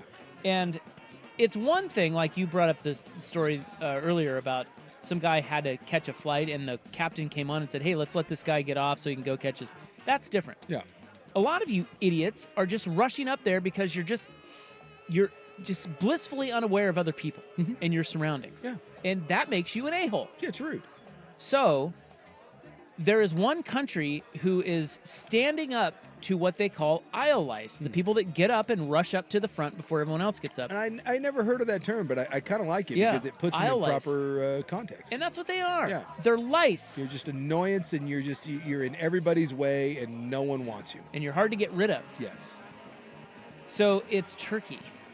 And their aviation authorities will now begin fining passengers who stand up early and crowd aisles while waiting to deplane. You can fine people? Yep. And they said You penalty. already have their credit card, I'm guessing? Or? Penalties for that and other annoying antics reaching nearly $70, Jace. Huh. U.S. dollars. I don't know how that worked. Like, well, I mean, Turkey may not mess around, but can an air... I assume they just hand you a ticket. I don't think an airline can hand you a ticket. Well, maybe they have like no offense, but if I'm down at I don't know, if I'm down at Steakadelphia getting a nice delicious cheesesteak, and they're like, "Hey, sir, you cut in line," and they hand me a $12 ticket. Guess no, what? I think, good luck getting me to pay it. But the airport has policia. They can stand there and issue you a ticket, can't they? As you're getting off the plane. The police can, right? but the airline can't. Well, I know, but the police are right there. So this is becoming. This isn't a. Then this is actually becoming a law. So that is a police officer. A private business cannot write you a ticket. Window Nation can't fine me. You watch. That's not the way it works. Come on. You imagine? You imagine if that was a real thing and businesses could fine you? It says, please respect the disembarkation priority of the passengers in front or around you and wait for your turn, the Turkish Directorate General of Civil Aviation said in a notice sent to airlines instructing crew members to report overeager passengers who do not comply. Fines could be up to $67. Well, at least it's within reason. They're not trying to. They're just. It's an annoyance. Yeah. Because why would you? It's like a parking ticket. Yeah, it's a parking ticket. It's not. It's just it's a fun little FU to these people. Now, they have also added other finable infractions, including I like where this is going. unfastening seatbelts while the plane is still taxiing. Oh, yeah. I do that I'm all the guilty time. of that all the time. Or opening overhead bins before the plane has been parked, all of which the notice described as strictly forbidden. Yeah, well, that's a lice thing. I don't stand up. I sit in my seat and wait. So I just wait until it's. I don't do anything until it comes to my aisle. Yeah. Which is what most people do. Although the problem is that because I am the same way, I wait until there's like maybe two, like the 2 rows in front of me that are getting their stuff. Then I'll get up, and it happens all the time when the person behind me then decides that they think they can jump in front of me because I'm being patient and waiting. Happens all the time. Yeah. I'll box those people out because I do the same thing, and I'll just throw my big body in between, and then I'll let the other people Nice. that are in my row with me, whether they're my family or not, let I'll them let out. them out first. So it just throws that leg out there. It's like, not on my watch, bitch. I'm big enough. Yeah. You're big enough. Yeah. No one's gonna do anything. Bye, bitch. Yeah, people are terrible when it comes to that sort of thing. I kind of like this. I don't think you can do it in this country, but I like the idea of writing people. Well, they said it's Right, people- technically against FAA code in the U.S. too. Really? Yeah. Regulations require flight attendants to alert the captain if passengers are getting to their feet before the plane is parked. Well, that's different. That's different than when as soon as it's parked and then everyone starts, jamming out of there as fast as humanly possible. Now, they've interviewed etiquette experts here who told the Washington Post that the most polite way to deplane is to wait until nearby rows ahead are emptied before entering the aisle, with exceptions for people rushing to catch connections, which is exactly what we said. This is not hard. No. You aisle lice. Well, it should be that way in everything. Like, it's like when you're leaving a stadium or whatever. Just let the people that are in the row behind. Like, it should be an orderly fashion, but it never is. It never is. We were leaving the Keller last night, and it's Thunderdome. Yeah. Because people are just trying to butt their way in instead of just waiting for, to go by row. You need ushers. They used to do that in church. That was a big deal when I was growing up, and I wasn't paying attention because I didn't care. But at the end, they would have the church ushers that would come by and dismiss you by row. Right. Otherwise, it was even in church. You had anarchy as everyone tried to get up and leave at once. Well, I'd want to get out of there too. Well, everyone did, which is why they went to the ushers, and it solved the problem. Yeah, and then there's also gate lice, so the aisle lice, but also gate lice, and those are the people that try to get on the plane early. Dude, that is the one that I do not understand. You have an assigned seat. Why does it matter that you're getting on the plane sooner? We're all going to get where we're going. I think they want the overhead bin space. They want to make sure they get that. Have you ever not had overhead bin space? Yeah, I have. And then I've had that. They always have a place for it, or you just check it. It's ridiculous. Yeah, people are ridiculous. I do not understand that at all. It's like, hey, we're going to start boarding. And then everyone gets up and just crowds around in a big, massive humanity. And they have cracked down on that. Yeah, I've seen them checking the boarding groups. That's right. They Sorry, dismiss, sir. Yeah, sit your ass down. All right, we'll be back to wrap it up next on The Fan. The home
Okay, well, that's enough for today. I think that is. What a mess. We've done enough damage. Freaking mess. I will say, though, got to give a little love to this guy, Todd Watson. Our man Todd? Yeah. So he showed up today, and he was outside of our building. Which is usually not a good sign. Not at all. And Ryan Cooley, what's his title? I think he's just our he's fearless the head of leader. Everything. He's our GM. General manager. He was out there, and the guy was like, "Hey, how do I get something to Isaac and Suk?" Which is always dicey. Yeah. Be careful But with that one. the guy, Cooley, was like, "Oh, this guy looked really put together. I didn't know who he was." And he handed me this envelope, and in it was a letter from Todd Watson and a bunch of other cool stuff, which he's very generous. But Todd Watson is the president of Bimart, and he listens to our show. He's the president of Bimart. Yes. He's based out of Eugene. I assume he was up here on business. Yeah. He stops by the station, hands Cooley an envelope. It has very nice gifts in it, and a wonderful letter. And, ladies and gentlemen, a membership Boom. for Big Souk Jason Sakenic. Right here, boys. Some people think that the day you get the black MX card is a big deal. No, no, no. When you get this little beauty. And I'll tell you what, this is the first time in my life that I've had one of these green little home run hitters right here in my pocket. Look at that. Jason Sakenic, Bimart member. The next time I'm at Hula Boy on a Numbers Tuesday, guess what? I'm going in there. I'm going in looking to get a hedge trimmer, looking to get a TV that I don't need, and looking to win free dish rags. Hell yeah. I didn't tell you, we won this week. We won. You and Dick, what'd you win? We won a little, you know those big totes that you store stuff in, the really heavy-duty totes? Yeah. We won a mini one of those with the yellow top. Yeah.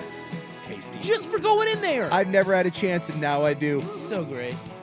Anyway, he said... I can't wait till next Tuesday. Thanks again for making Bimart a part of your fun, casual, non-sportsy conversation. I'm just expressing my appreciation. More importantly, thank you for making me laugh for the past 15 years. Todd Watson, the Bimart head cheese, is a fan of the program. Proud member now. Now he should be an advertiser. Yeah. Get on it, Todd. All right, we're back tomorrow on 3-7 Thing.